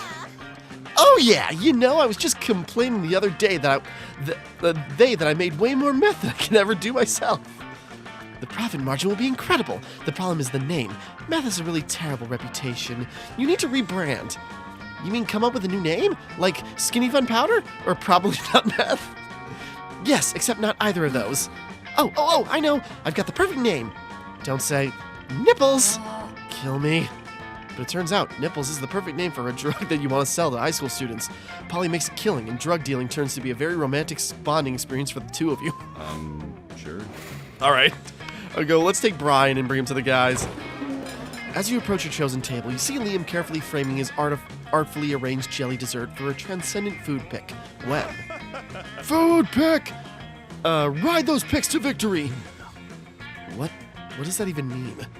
When I say food, you say pick. Food! No. Food! Stop it. Stop. 2, 4, picks, 8. Food 2. Sorry. I just want to hear Aaron, actually say this line. Cease this incessant chanting this instant. What? But I'm trying to help you take the best food pick. You've been trying to take this food pick for 20 minutes now. You gotta snap a pick so you can eat your tasty food. I don't eat, Scott. I only order this food so I can take pictures of it, and you're not helping. Oh, bro. I know. My cheerleading just isn't good enough. What I need is a cheer partner to take me to the next level. No, what you need is a swift kick in the... But it's too late. Scott's already chosen you as his cheer partner. Now it's up to you. What the two of you will do. We gotta pick Liam up and toss him in the air. It's the only way to really amp him up. Liam's food picks are art, so we've gotta use art to cheer him up. Yon, the quiet art of mime. This is funnier. I get it! Amp him up! Like where the sky is! Let's do it! What? No, that's a horrible... Up you go, little buddy! Reach for the stars! Okay, I'm actually getting some very artistic... Okay, I'm actually getting some very artistic angles on my food from up here. But this is still not okay! Oh, Liam's always being sarcastic. He loves it. Wait, you choose now to finally start understanding what sarcasm is? I'm not being sarcastic! You can't fool me, Liam. I know everything you say means the opposite of what I think it means. Liam eventually gets Scott to put him down by saying he loves being thrown in the air. Scott still somehow believes he did the right thing and gives you the most intimate fist bump. Player order is decided based on who is likely to be hiding a corpse in their basement. Start debating now. I don't have a basement, so not me. But I do have access to basements. Pop, come here. Sure. All right. Let's send Brian to... What hasn't he done yet? Well, let's send him to the auditorium. The day the rehearsing the class play, you were struck by the lightning of inspiration. You come up with the ultimate nickname for yourself. You tell everyone to call you by it, also known as one of the 7 most douchebaggish moves in the world. But the nickname is so awesome, inventive, and appropriate that people decide to go with it. Quite the feat to gain 2 creativity. We the devs dare you to actually come up with a nickname for yourself and ask the other players to call you by that name until the end of this run. That's great. I was just like, no, never mind. Suddenly you hear the elegant gurgling sound of water trumpets. Miranda's about to issue a royal decree. To Miranda Vanderbilt. I, Princess Miranda Vanderbilt, grant you permission to speak casually with me for a short period. You're welcome. We have not done much with Miranda this run. Fuck yeah, you're awesome at speaking casually. Let's do this. now that we're speaking casually, I really wanted to tell you about the event of the season. No, not the prom. I mean the event of the season for poor people. I mean the Royal Winter Surf Party, mandatory celebration festivity of surfly service. My serfs and I are total BFFs, so I've decided to throw them all a party to celebrate their lifelong mandatory service to the Royal Vanderbilts. And since I love my serfs so much, this party must be the absolute best. I'll spare no expense. And so I'll have my serfs build an underwater grand hall for the celebration. It should only take about 12 days of non-stop backbreaking labor. Plus we'll need decorations for the party. So I'll have serfs get dressed up and tie themselves to the walls. So cute. Come on, Pop. I'm trying to pet you and you keep walking away. And we don't want any of my serfs missing the party. If their family members get sick, so we'll have to issue a decree. Serfs are no longer allowed to have families. I'm the most generous princess of all time. But of course, I don't want you to think that I'm spoiling them. So I'll need your mind control classes. Oh, just to make sure we don't have any serfs insisting that they fire their families or anything dumb like that. Hand over your mind control class tape to Miranda. She's so good at controlling you, it's terrifying to think about what she'll do with actual mind control powers. But who cares? You stay in this watery bay. I'm just so excited. I feel like singing. Suddenly, an adorable little eel pops out of Miranda's purse. I'm not okay with this. Yes, that's a great idea, Princess Miranda. Let's sing. Miranda starts belting, and the eel starts singing back up. Wow, this eel has shockingly great harmony. The seaweed is always greener in a democratic state, but my loyal serfs all love my exceedingly high tax rate. Under my rule, surflings no better, they'll serve me forever, now go eat your gruel. What a charming little tune. Who knew that monarchy could sound so fun? Miranda bows while you clap enthusiastically. Wow, Princess Miranda, you're amazing. You have the prettiest singing voice in the whole wide world. I know, right? My execution serfs made sure that no one in the world, in the whole country, was a better singer. Now let me introduce my song serf, my Mr. Feel the Wheel. It's me, Mr. Pleasure Feel the Eel. Pleasure to meet you. I'm the luckiest eel ever because I get to help Princess Miranda plan the winter surf party. That's right. Of course I need my serfs to do most of the preparations for the party, so I'll be entirely consumed by the planning process. The burden of leadership falls upon royalty after all. For example, I'm going to do the difficult mental work of deciding that there will be drinks at the party. Now that I've done the first half of the work, I'll leave you two to decide what kind of drinks, and how we'll get them, and who's going to pay for them, and all of the rest of the planning. You're so smart, Princess Miranda. We'll take it from here. Must depart. I'll leave this to... This is a long interaction. Okay. I'll leave this to you two, because I need to go recline in a velvet chassis and gaze into the window longingly. Ooh, what an amazing opportunity. Was... For the death of the princess. Wait, what? Comrade. No need to continue the charade, comrade. The tyrant is out of earshot. The Vanderbilt serfs have united together in hatred, and after our years of pain and toil, we shall finally send the princess straight to the depths of her watery hell. Let your loathing boil to the surface, and as we plan her demise. This foolish party she has planned will be the setting of our assassination. The revolution is here. Who's voicing this thing? And while I care not what drink fills the punch bowl, but be sure to not to partake, I will add in a massive dose of poison to the beverage, ensuring that all the princess's guards will be deceased by the time the party is through. The revolution is here! Right, comrade. I take my leave, comrade. May you dream of the end of tyranny, the end of monarchy, and the end of Princess Miranda. Just as Mr. Feel the Eel is swimming away. Wait, how's he swimming? You're not underwater. Did anyone tell this eel of the laws of physics? Miranda returns. I'm back. Phew, that gazing was so exhausting. I assume that you finished planning the drinks. Think fast. It'll break Miranda's heart to know her serfs are plotting the assassination to assassinate her, but you can't let her die before prom. She's the only one with the hookup for an underwater limo.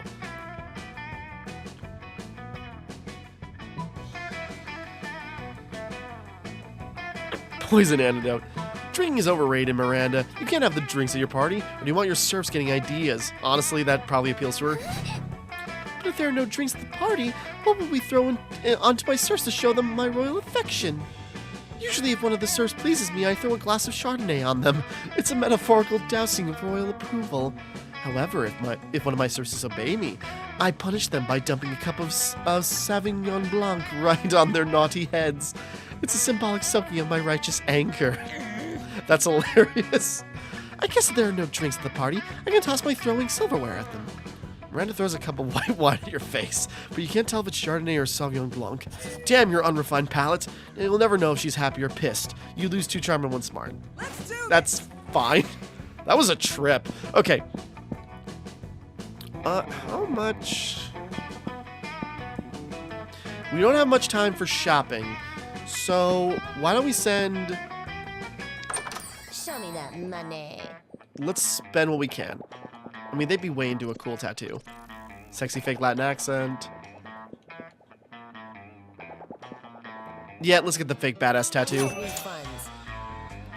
Increases our boldness, it looks like. Who will want money for their college funds when you can spend it on weird stuff? That's most likely useless. That's the spirit, champ. Let's go. Might as well spend money while we can.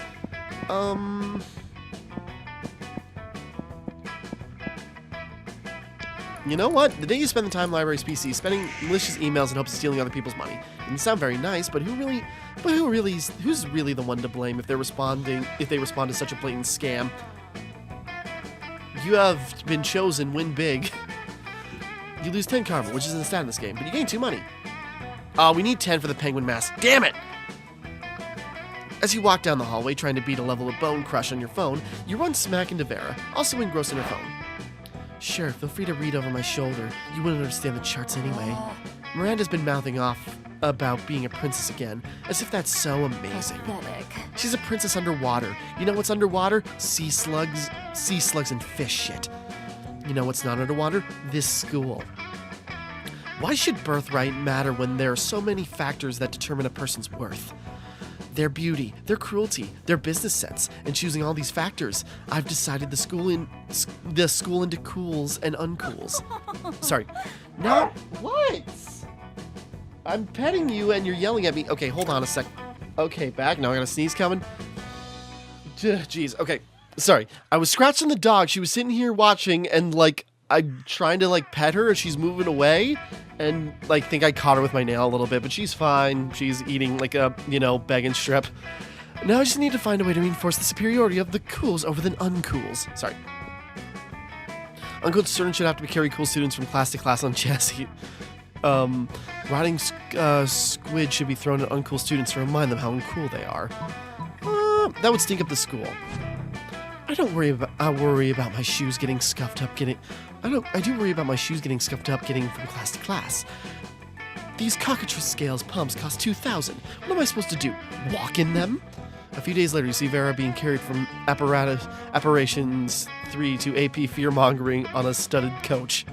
But right before your horrified eyes,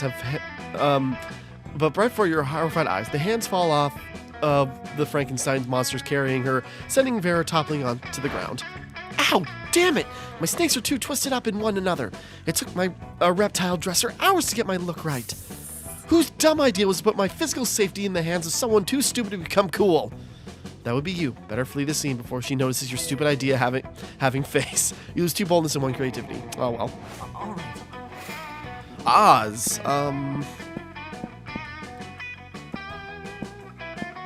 Oz go to the gym. That day, an epic dodge ball match takes place. The match is so intense that both teams are so into it that you decide to raise the stakes by betting part of your charm against part of the other team's leader's charm. The commitment amazes your whole team, and their spirit is fueled by determination. Finally, you win and take +2 charm from the other team's leader. Now she's now a bit less fabulous. You're getting ready to leave when you get a text from Polly. Hey, babes, let's party. How can you refuse such a formal missive? You track her down immediately. Hey, you got my text. That's good, because I need some help brainstorming. I'm going to a party tonight, but I'm pretty sure it's going to be lame, and that needs to change. Whoops. See, it's a costume party, you know? I think I skipped a line, but it's fine. Where everyone's dresses up as their favorite humans. I'm going as a sexy tax attorney. But I'm not sure even the sexiest tax attorney can rescue this party from the depths of lamitude. So, got any ideas to help spice things up? Oh, you got some ideas, and they're the spiciest. Spike the punch with mandrake root turns monsters into actual humans. Okay, you got a sexy tax attorney. I'll go as the sexy tax evader. Come on, that's a great idea. Later that night, damn it! I suppose if everyone's humans, they'd be freaking the hell out. Later that night, you're hanging out at the party, waiting for Polly wearing the shirt that says, I have unpaid taxes. When suddenly you hear a booming voice from the door. Halt, tax evader! You turn around, expecting to see Polly with her sexy vest and pocket calculator. But it's an actual grizzled tyrannosaur in a business suit from the Department of Monstrous Revenue. As you flee the scene, you see Polly about to put on a lab coat and goggles. Hey, why are you running? Why are you wearing that shirt? Oh, did you think I actually was going to be that sexy tax attorney? I was super high when I said that. I'm actually just a sexy chemist. You're going to need a regular chemist after the beating that the Tyrannosaurus gives you. Lose 2 money and 1 boldness. Well, I don't have money, but it's fine. Something happened to Brian. Sure. I guess. There you are, minding your own business and spying on your classmate's way. Then when suddenly... Hey, Brian, you're sort of a loser sometimes, right? Sure. And you hang out with the other losers, like Vicky, right? Because Vicky is a total loser. Who I happen to maybe be developing feelings for. Ooh, really? I can't explain it. She's nowhere near as attractive or wealthy or ruthless as I am. And yet I find myself so inexplicably drawn to her. I think it's her eyes. It's like there's real depth there, like she's hiding some sort of secret. What do you think it is? Something wonderful or totally lame? The secret behind Vicky's eyes is the secret. The book has changed her life, and her business sense of self-confidence is on point. The secret behind Vicky's eyes is the secret of communism. Vicky doesn't believe in ownership of material goods or individual entrepreneurship of any kind. Okay, I think it's got to be this, because she wouldn't be down with communism. She's a rich bitch.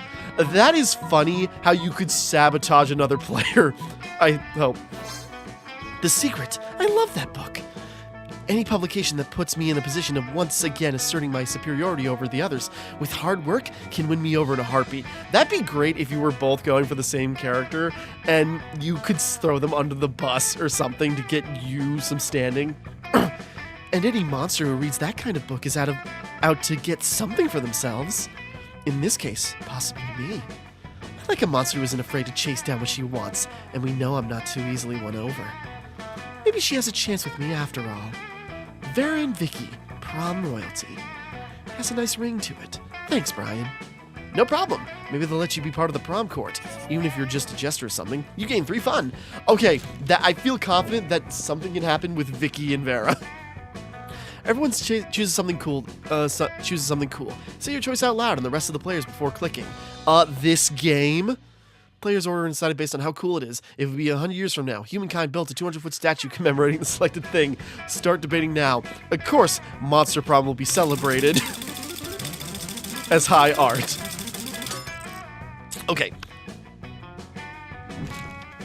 We got 1 more week before prom. Okay, I'm going to put another break in just because this is going to be a while. Brian's got no money. I'm thinking, because I got to send Vicky to...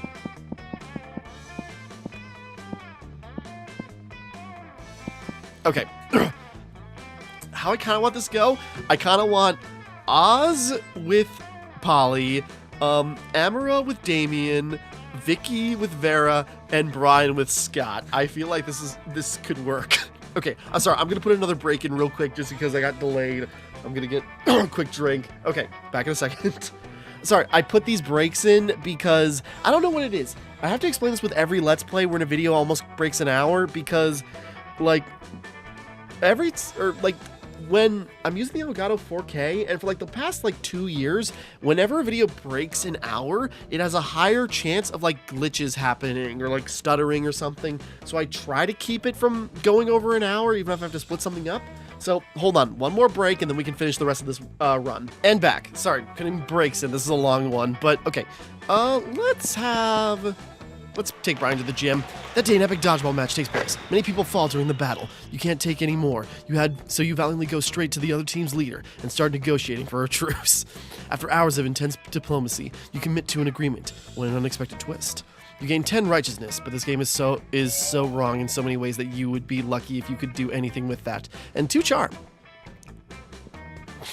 Around the corner, you hear the sound of princessly singing and eelish maracas, which can only mean one thing. Okay, this story is continuing. Oh, Mr. Peel the Eel, I'm just so excited for the winter surf party. I could sing? Oh, I guess. I was going to say that I'm so excited I could burn down a medium-sized village, but singing is a great idea too. Let's do it. A whole new surf. Mr. Feel the Eel harmonizes perfectly with Miranda's feudal ballad. A whole new surf. Though you have served me through and through, our feudal lord, if I get bored, I'll kill you and replace you. If you give Miranda and her murderous eel a standing ovation, you were already standing, so technically you just started clapping, but it still counts. I didn't even see you there, fellow surf. You're definitely not a surf, but you're also not about to correct an eel with a hidden switchblade. Beautiful singing, princess. It's such an honor to join you in the magical wonder of song. You know, it's times like these that I'm so happy that I have serfs. I mean, if you weren't here, who would listen to my lovely singing voice? Me? Listen to my own voice? I don't think so. Sad.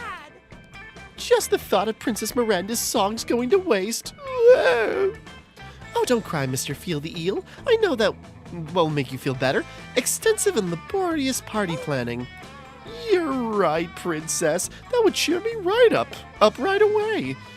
I knew it. In that case, we're missing one critical thing for the winter surf party. Activities. This will likely be the only party my serfs will ever have the chance to attend, so we should make it as fun and memorable as possible.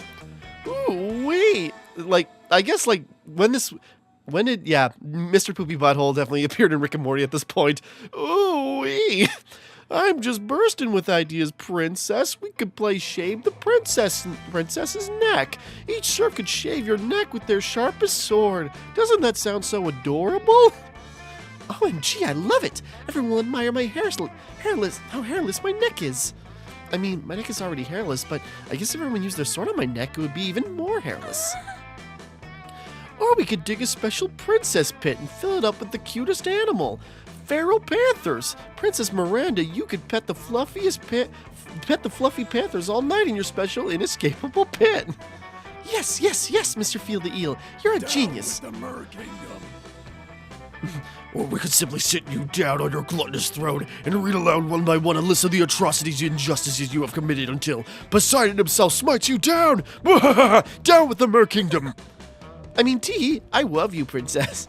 Aw, Mr. Feel the Eel, you're so precious. I didn't even know peasants could be this cute. Anyway, as I was saying, wow, a butterfly. Miranda abruptly leaves to chase the butterflies, but wait, that means you're alone with... Salutations, comrade.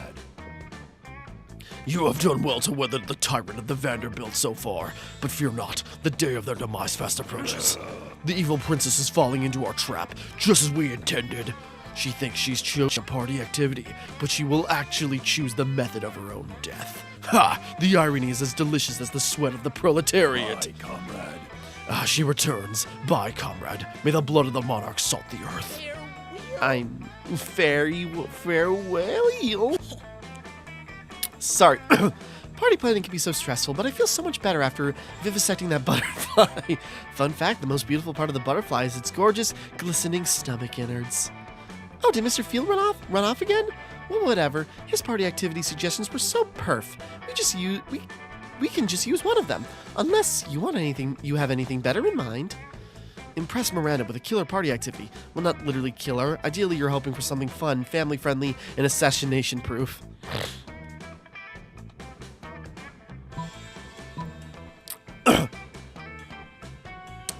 Sorry. The security game. If you murder someone, you lose.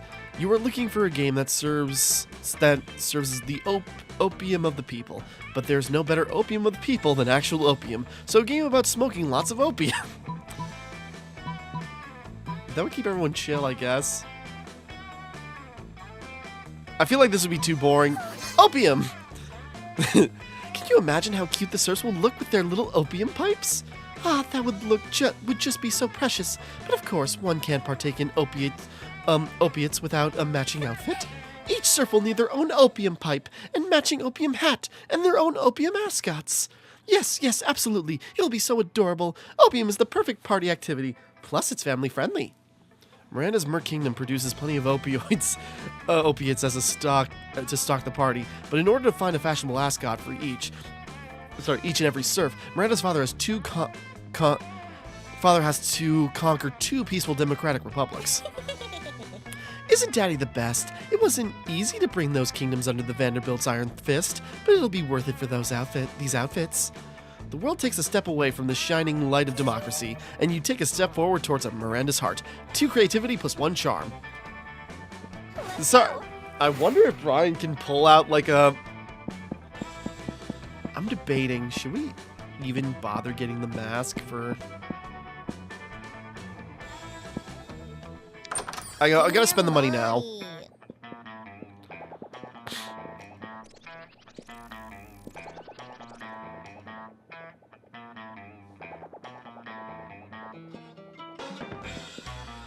How to sexy. Sorry, that's great.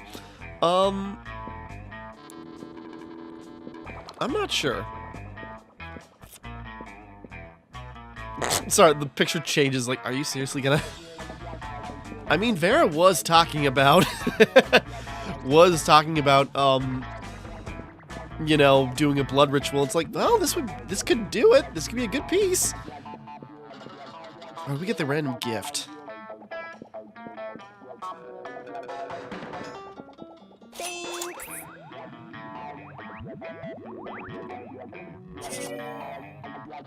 Whoop. Oh, I lost a lot of creativity. All cool kids want to be friends with Satan. All right. All right, Oz. What should we have you do? You got no money. I don't think he's hung out in the bathroom yet. Or they, sorry. That day you skip class and just hang out in the bathrooms because you respect no authority. But you don't stop there. You want the world to know how reckless you are for the rest of the eternity. So you do some graffiti on the wall. No way. The graffiti says, "I'm bold as fuck," and you know what? It turns out the wall is a magical wall that grants wishes. What a wall! A deep voice resounds from within the wall and says, "Well, not bold as fuck, but maybe a bit bold." And then you gain 2 boldness. Oh boy, that's an opinionated wall. Anyway, lucky you. Later, you see Polly floating around, her ghostly glow less ghastly than usual. Oh, hey, Oz. I'm just hovering a little low today. Everyone seems hyped about love, and I love being hyped, but I'm not really sure what this love thing, how this love thing works, you know? Come on, this is our chance to really... I thought I was in love once. I met a beautiful girl at a party and felt this strange magic. My temperature rose. I felt even floatier than usual. Everything was so bright and beautiful. I was ecstatic. But then I remembered that I had taken literal ecstasy, so it was probably just that. Classic mistake, am I right? I've had pretty good highs, but they just say being in love is the greatest high of all. The next time I'm on a date with someone that what can I do to fall in love? Or float in love, since gravity doesn't actually affect me. Oh, you don't want Polly to float in love with another person, but you like Polly just too much not to help her, despite the consequences. Scientifically speaking, people fall in love faster when afraid. Do something fun with them, like getting stabbed. Stared deeply into their eyes for 14 hours. She probably couldn't sit still long enough for that. I mean, if they get stabbed, they'll be dead, so they can join her as a ghost. Come on. OMG, great point. I love science. I mean, I don't, but I love it when it gets me drugs and gets me laid. Loved, not laid. Loved, in love. With that, Polly disappears, literally, to begin her quest for the terror that is love. She catches up to you a few days later. Hey, so I went on a date the other night with this super cute humanoid, and I took him to a getting stabbed party, just like you suggested. It was awesome. He was so terrified. It was like each time a knife entered him, he got more scared and more in love with me. Then the date continued because he bled out and died and became a ghost. So we had even more in common. Like, I'm over it now, obviously, but I'm pretty sure I was in love for like 15 whole minutes. Next time I'm gonna try and work my way up to 25 minutes. Polly, in love for 25 minutes. Maybe the next time it'll be with you. Maybe you'll even make it up to 50 minutes or eternity. Either way, you've opened up Polly's heart, metaphorically, to love and gained 2 charm and 1 smart. Okay, Oz is doing so good with Polly. Please, I can make this work. I'm really pushing for Oz because I identify the most with Oz for some reason. That day, your teacher delivers an amazing creative performance that blows all your minds. It ends up being a sensation on YouTube. Your teacher gains 10 coolness, but who cares? He's not trying to romance your classmates. Or is he? We hope not. Oh, and you also gain 2 smarts. Hooray! You see Damien about to punch some noob, when suddenly a dimensional portal opens between the two of you. Hey, what the hell? Hey, what the hell? I was about to punch that noob. There will be plenty of time for... okay, I think I saw that... Send noob. Star Wars font. I think this is another character voiced by ProZD. There'll be plenty of noobs to punch, my fearsome paramour, when you are mine. What? I have traveled across time and space to find a fit commander for my armies and for my bedroom. Oh, you want me to come to your kingdom so we can kill people and fuck? I wouldn't put it quite so crassly. Fucking Well- metal. Well, I would, and that sounds doper than hell, which isn't hard because the hell is lame, but still.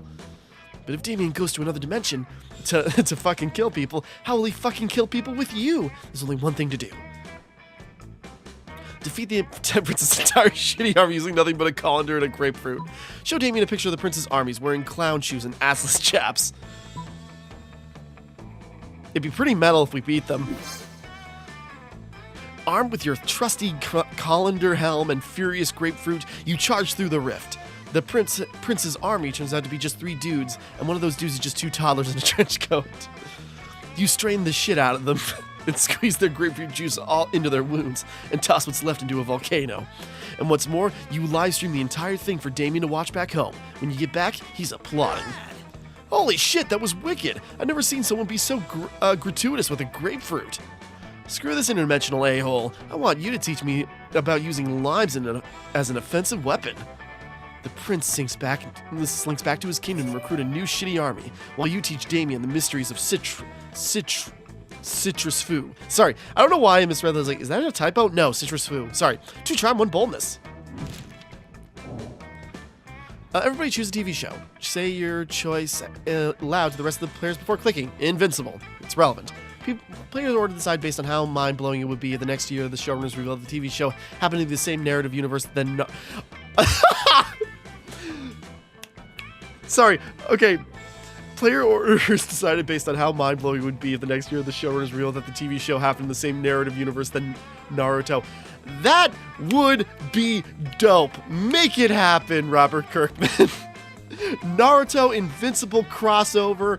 Naruto's branching out into Western comics. It's got that TMNT crossover right now. It is doing like stuff with Transformers too. Come on, let's go. You know what? Just Oz gets to go first. Yeah. I don't know, I'm kind of going randomly here. Yeah, that would be awesome. I'm so happy. Okay. All right. Okay, we got a little bit more time. There's the Slayer right there. I'm very curious what their deal is, but come on, one more thing with Polly. Listen, Oz, you can totally sit with us. I just hope you didn't bring a gun to a bazooka fight. Yeah, we're showing off our best flasks. Well, not the best flasks exactly, but the best contents. Good God, our literal actual flasks of alcohol openly allowed in the school's cafeteria? Are there no rules? Apparently not, because Polly starts setting a series of flasks down on the table. Okay, so this is a beer with a beer, my WC wine, whiskey, ethyl alcohol, the soul of an infant. Ha, weak. This is radioactive absinthe. This is fire, and this is literal poor life choices. Okay, but this one has another smaller flask inside. It's the ultimate flask. Sorry. They could probably go on like this for goddamn ever. Maybe you can cut it in with the craziest thing of all. But think carefully whom you want to impress with your flask contents. Get ready for the most hardcore badass thing. This flask contains an ancient genie that grants you 3 wishes, but I'm totally drinking it because I don't give a fuck. I grant my own damn wishes. I want to get a dope party started? This flask has ultra whiskey, which you can only get when you get 2 bottles of the best, purest whiskey and make them mates. That drinking a genie is awesome. Oh, he's even got a fire kanji necklace. That's cool. But party, Polly, yeah. Heck yeah, let's rage. I've always wanted to make ultra whiskey, but I could not get my whiskey bottles to fuck. I tried everything. Mood lighting, sultry music, chainsaws, all the cliche romantic stuff. but it seemed nigh impossible to get them to make sweet whiskey love. I almost started to think inanimate objects can't have sex, but I had tons of sex with inanimate objects before. So that was just silly. If you can make Whiskey X Whiskey turn into Ultra Whiskey, that we should definitely apply that principle all over the damn place. Sorry, 2 cars make a limousine, an orgy of Y-phones to become a Y-phone XXX, the most advanced update possible. Duh. A microwave and a Russian novel to get a pair of designer shoes. Huh. Can't wait to create doper stuff than the world can even handle, probably. Well, the world probably doesn't need to worry about handling it, because there's no way you can pull that insanity off. But yay for plans with Polly. Let's do this! Okay, Damien's taken. No, let's check out Slayer. You're eating your lunch, minding your own business, when someone under your table pokes your business. Psst, hey, how would you like to turn against your friends in exchange for forbidden knowledge? Betraying your friends sounds bad, but forbidden knowledge sounds dope. You listen to her pitch. Basically, I just need you to tell me Damien and Liam's hidden weakness, for, like, totally innocent reasons. And in exchange, I'll teach you one of my most secret Slayer techniques. What's that you say? You'll totally do it, and I can trust that you say 100%? Great! Which technique do you want to learn? How to be the protagonist of any scene? How to punch a dude so hard his head explodes? I mean, that'd be kind of cool. But Damien would be way into head explosions. You tell Slayer that Liam's weakness is tense silence, and Damien's weakness is back rubs. Unbelievable. Really? But that's so simple. I'll bury them in pregnant pauses and manual tension release, respectively. Oh, you want to know my secret technique? There's nothing easier. Just punch someone, right? But instead of punching them hard, punch them really, really hard. I was going to make a joke. You've punched hard, and you've punched really hard, but really, really hard? That's revolutionary. You test your newfound skills on Slayer. You don't have enough practice to make her head explode. Just yet, but you do manage to give her a terrible headache. You gain +4 boldness. Hell yeah! Sure.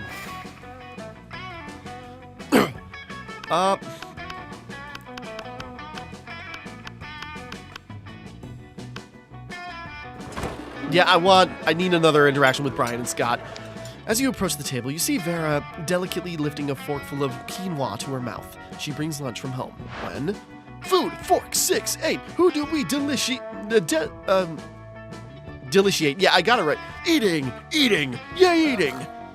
Scott, what on earth are you doing? I'm cheerleading you to help you be the best eater in the whole school. What caused this obsession with cheerleading me through mundane activities that require no cheerleading? Everything requires cheerleading, silly. That's why we have cheerleaders for our cheerleaders. But I can see my cheerleading is not working. You haven't eaten anything yet. Oh, you know what I should be doing? I should be doing the, Aaron Hansen protagonist voice. That's because you keep staring at me with your damn startling me with your damn cheerleading. I can't eat when I'm startled. No, that can't be it. I must not be cheerleading hard enough. Hey, friend, maybe you can help me. I'm already dedicated to. You shouldn't be cheering for Vera to eat the food. You should be cheering for the food to get eaten by Vera in the walk-in freezer. The problem is obvious that you aren't dressed up as a giant salad.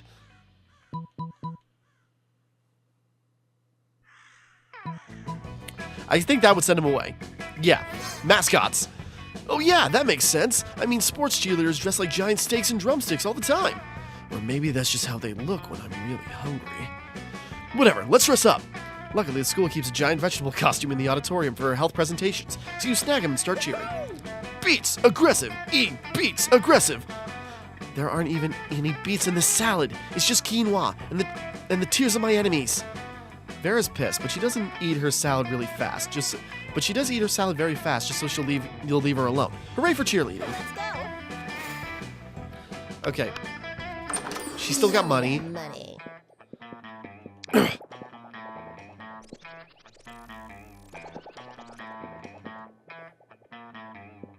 You know what? We're being gross. She's buying the tampon. Because I think I'll send Vicky to Let's Trade Places. Everybody chose an activity. Say choice out loud and the rest of the players before clicking. Playing this game. Players' orders dedicate based on how bullshitish it would be if the Pseudo Health magazine preached that doing this activity every morning will make your life longer. Of course, I'm gonna do this. Nope. Of course playing Monster Prom is good for you. How could it not be? We're learning so much. Let's go. Okay, oh, there's no, oh, damn it. I was gonna go to the shop again, but I guess not enough time. I suppose it wouldn't matter, because then there's, okay. Well, never mind then. Should've spent more money. She hasn't raved, or, yeah, Vicky hasn't raved yet, I don't think. That day during recess, you start a half-hour rave that goes full crazy. You're talking to Juan, the small, magical Latino cat, when he tells you that you won't ever be as fun as Bob, the scary clown. You accept the challenge, you go straight to Bob, stab him several times, open his bleeding chest, and eat some of his guts in order to consume his fun. Really? Do you think that's how this works? Well, it is. You gain 2 fun. Poor Bob. We have low fun. On the edge of that rave, you find Vera, punching some numbers into her phone calculator app and found. Mediocre. It's official. I've run the data and it looks like I'm making approximately 0 monster dollars off this rave. With all these people getting turned in such a small space, you think it'd be simple to financially exploit them. But my normal shrewd sense of opportunistic capitalism seems to have deserted me at this moment. Tell you what, you help me come up with a way to turn these chumps into cash, and I'll give you 3% equity in the venture. And maybe a little something else. Do you see what I'm doing? I'm manipulating you with flirtation. Is it working? Oh, it's working all right. You share your hot new business idea. You see that dance move they're doing? Patent it. Why not literally turn them into cash by spiking their drinks with this potion? I made that turns people into cash.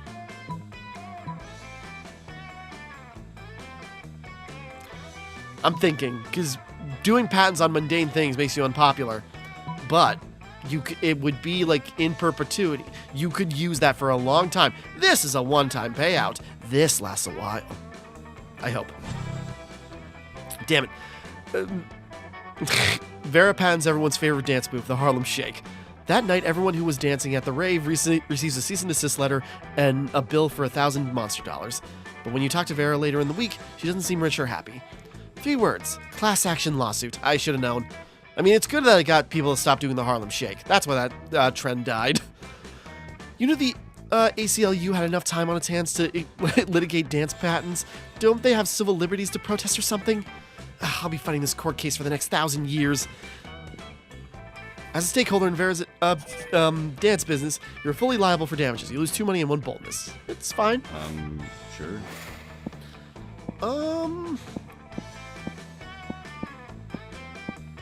One more hang in the bathroom.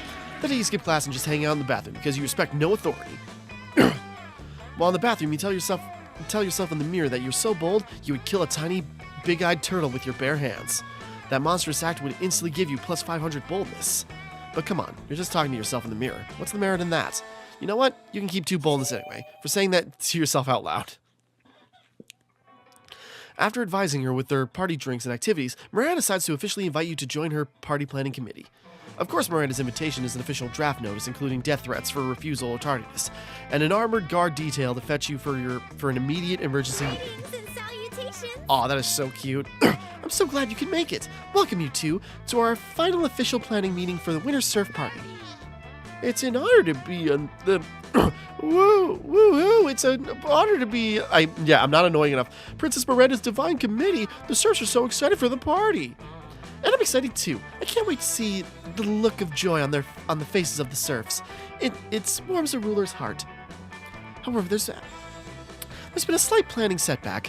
A few dozen serfs have had the audacity to die during the party preparation work. Something about exhaustion and chronic dehydration and horrendously inhuman working conditions. Yuck! Such icky rebellion. But don't worry, I officially uninvited any serf rebelling enough to die before the party. So that little matter is solved. Now we move on to the main subject of our meeting, the cake. How lucky the serfs are that you're serving a cake. What kind of cake is it, Princess Miranda?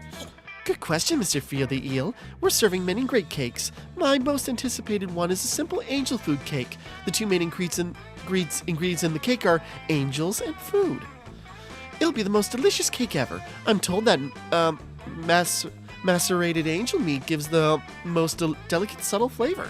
I wouldn't know, of course, as my eating serfs handle all of my tasting for me. Sorry, this cake sure sounds heavenly. Princess, did you get my joke?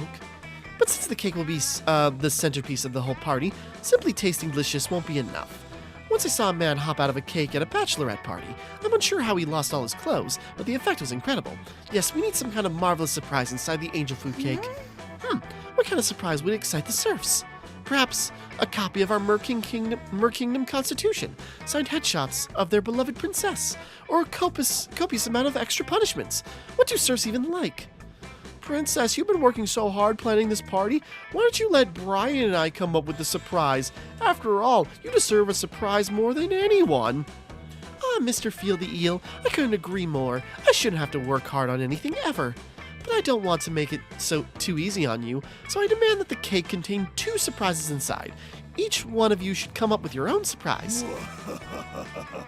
Sorry. Oh, I assure you, Princess, you'll be surprised. Your face will be painted with the shock so intense that the bells of justice shall ring across the watery valley of the Mer Kingdom. Perfect. That's what I was going for. Well then, I'll off to go prepare my party guillotine. Oh, don't worry. It's only for tardy serfs. Comrade Feel is here. Sorry, taking a drink. It's a lot of reading. The leader of the Merc Rebellion. Once again, I have leveraged my political position to the princess. The stage is set for our coup. The party shall be the start of a new age, an age of reason, an age of freedom, the age of the new Mer Kingdom. I shall use this ridiculous cake surprise scenario to plan a deadly and vicious assassin inside the dessert itself. When Princess Miranda slices into the cake, our assassin will slice into her. Freedom to the serfs, death to the princess. We shall toast to the rise of the proletariat. Mr. Field the Eel is such a party pooper. If you wish, you can plan some kind of second cake surprise as the princess mentioned, but whatever you do, she will not live to see it. My assassin shall end hers faster than she ended the life of my brother, Mr. Jaleel the Eel. Glory to the new Mer Kingdom. I shall see you on the marrow, comrade. Glory to the new Mer Kingdom. Mr. Field the Eel slithers away. Quick, come up with some counter surprise that will neutralize Mr. Field the Eel's deadly cake assassin.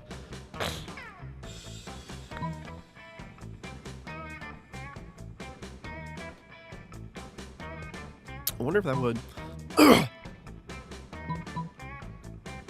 The propaganda would probably be effective, but this is funnier. You use your Genius 1000 X-Master hacking skills to infiltrate Mr. Field the Eel's mail account.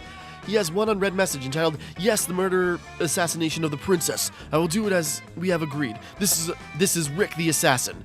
The message is from, "I love killing, but I love my grandma even more than I love killing, assassin4u.com. Wow, thank God the school teaches hacking class. Who even thought that a computer proficiency would come in handy?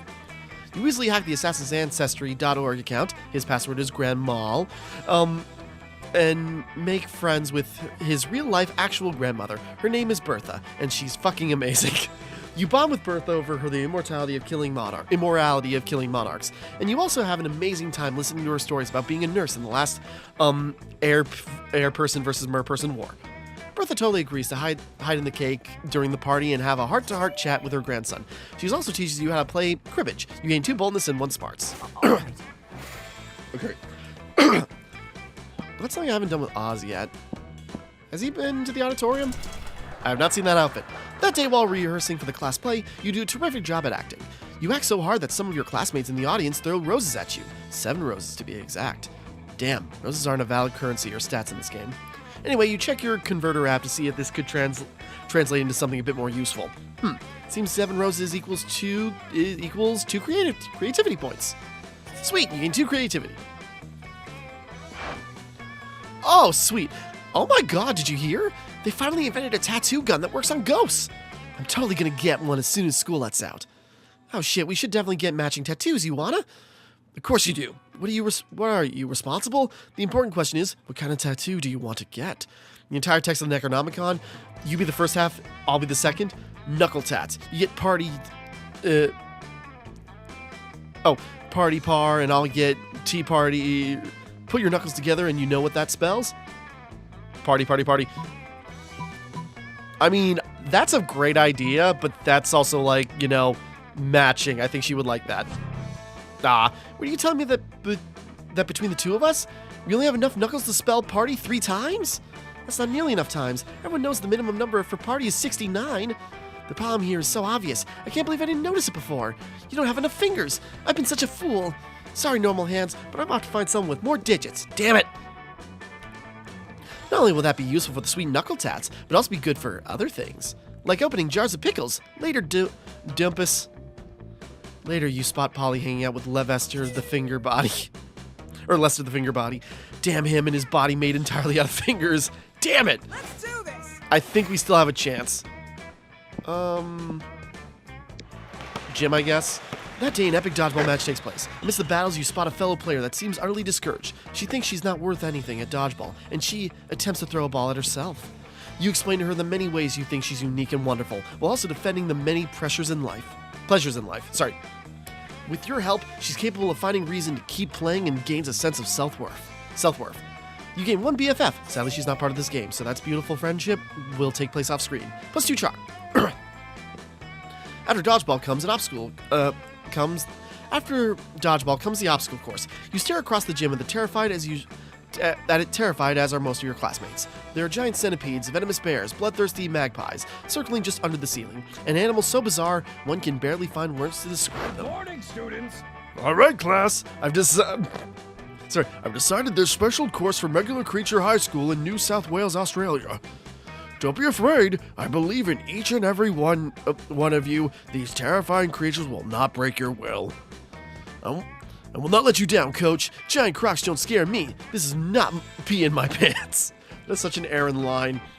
Finally, we're the adversaries. What's that abomination over there even called?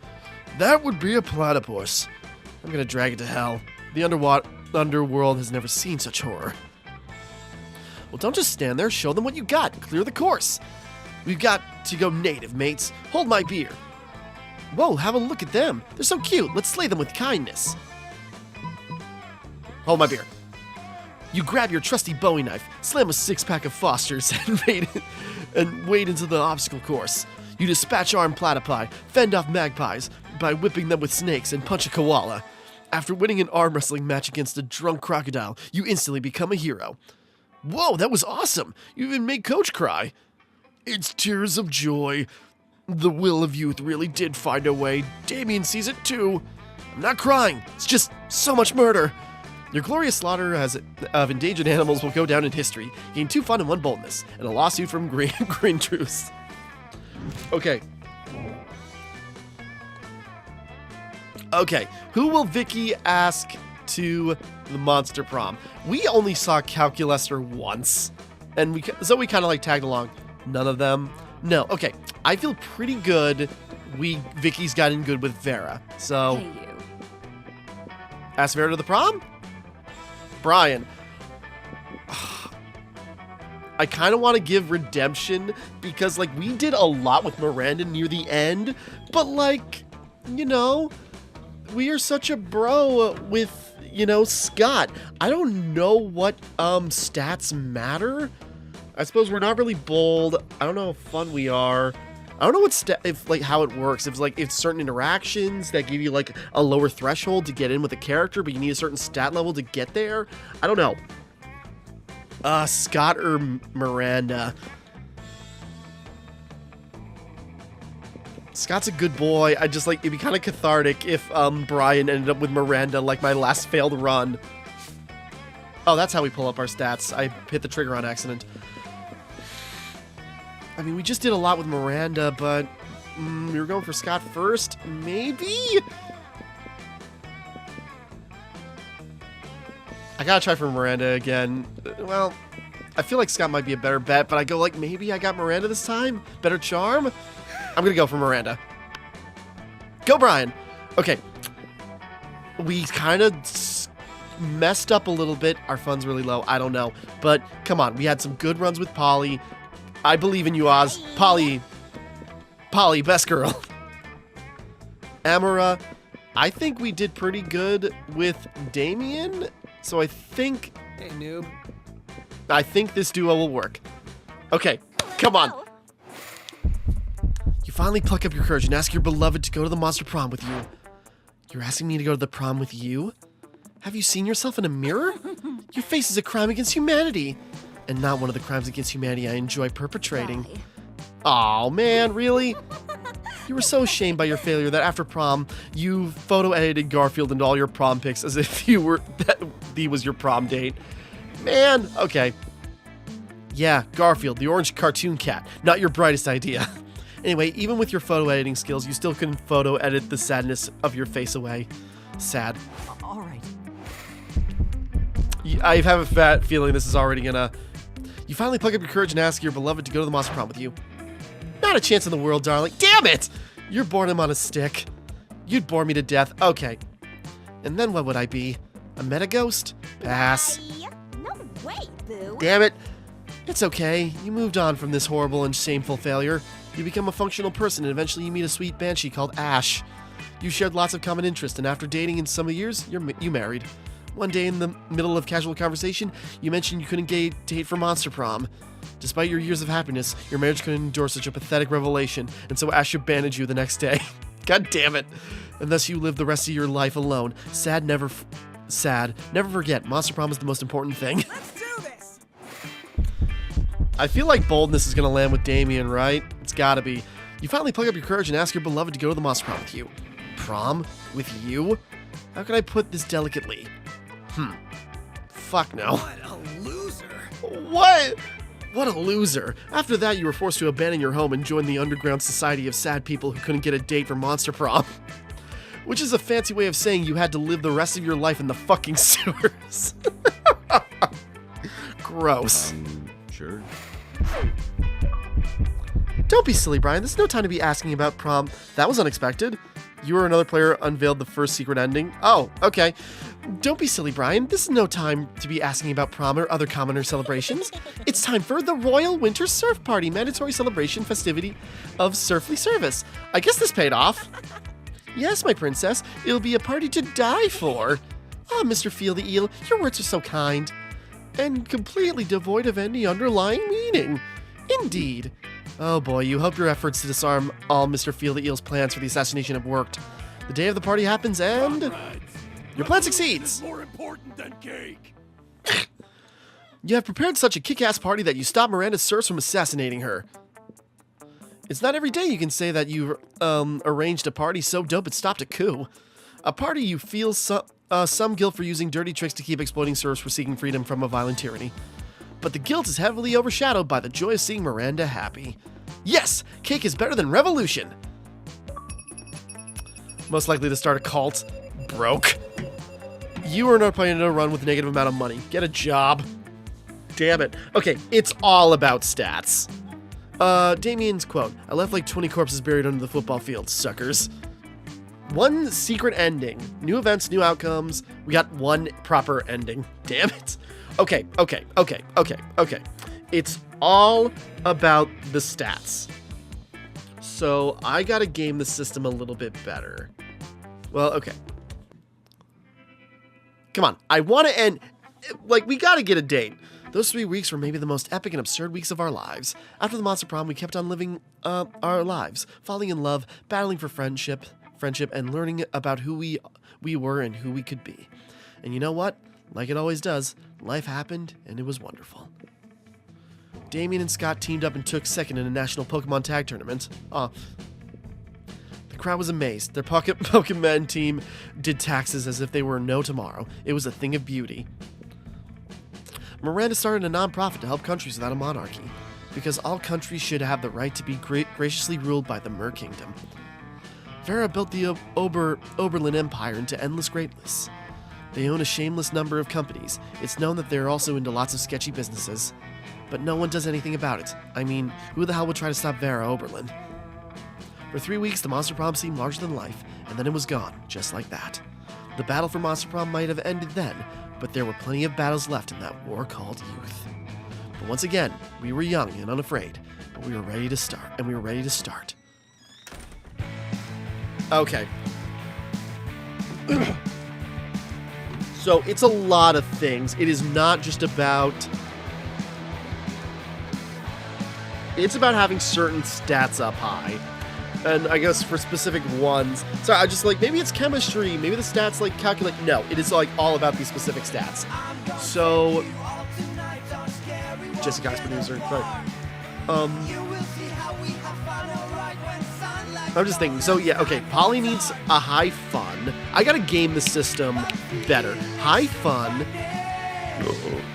Okay, but like we had loads of boldness. I figured that would have been one over Damien, but I guess not. So what else could he be wanting?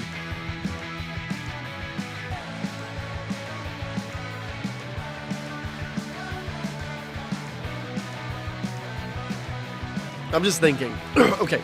And because some of these pictures are even different, we're getting... I guess we get some new pictures, and, like, you know, we got a rotation.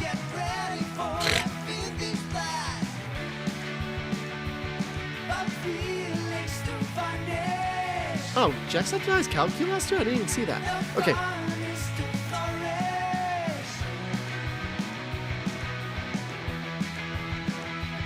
So I'm looking. There's also, like, new voice actors, and I missed, like, you know, some of the new members, but okay. So yeah, with the second term, it's just, like, even more stuff in the one run. I think... I'm just looking. So yeah, even more stuff in the, you know, second term edition, duly noted. Well, I figured that, but it's like, okay, we got the base game, and you got second term, which is, like, the new characters and probably, like, new interactions and such. So, you know, you got the options to see how big you want it. Yeah, that picture. I want those two pairings to work out. The princess to my castle. I guess it kind of worked out with Brian and Miranda, so some vindication there. Unlock. The shop now has paper map. So vintage. You have unlocked 14 new images in the gallery. Okay. Endings getting dumped by Damien. Getting dumped by Polly. Man. Getting dumped by Vera.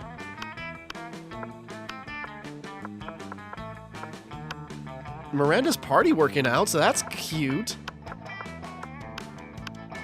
Okay, so that's one secret ending. There's so much. I don't know how many of these I'm going to play, but I want to at least get everyone. Every player character deserves a date, so we are going to work on it. New Polaroids for different endings, or, you know, and interactions.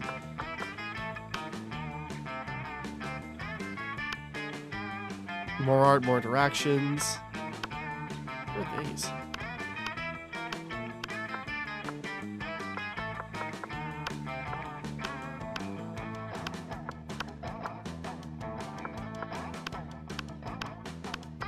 Messing around with.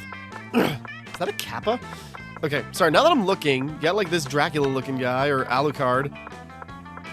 You know it's Alucard because he's not wearing a shirt.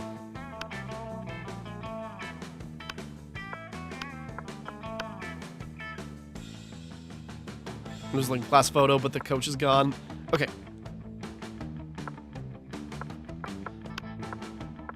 New fan art, that's cool. Okay. So it's all about cultivating certain stats. Like, I knew that, but it's just like, okay, very specifically now, that's what we gotta work on. So I kind of got pairings in mind. Like, okay.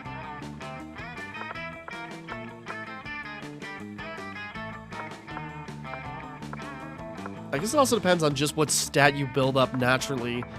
But I don't know, is it a mix of chemistry and stats or one thing? I suppose this is what the roguelite aspect is, because, yeah.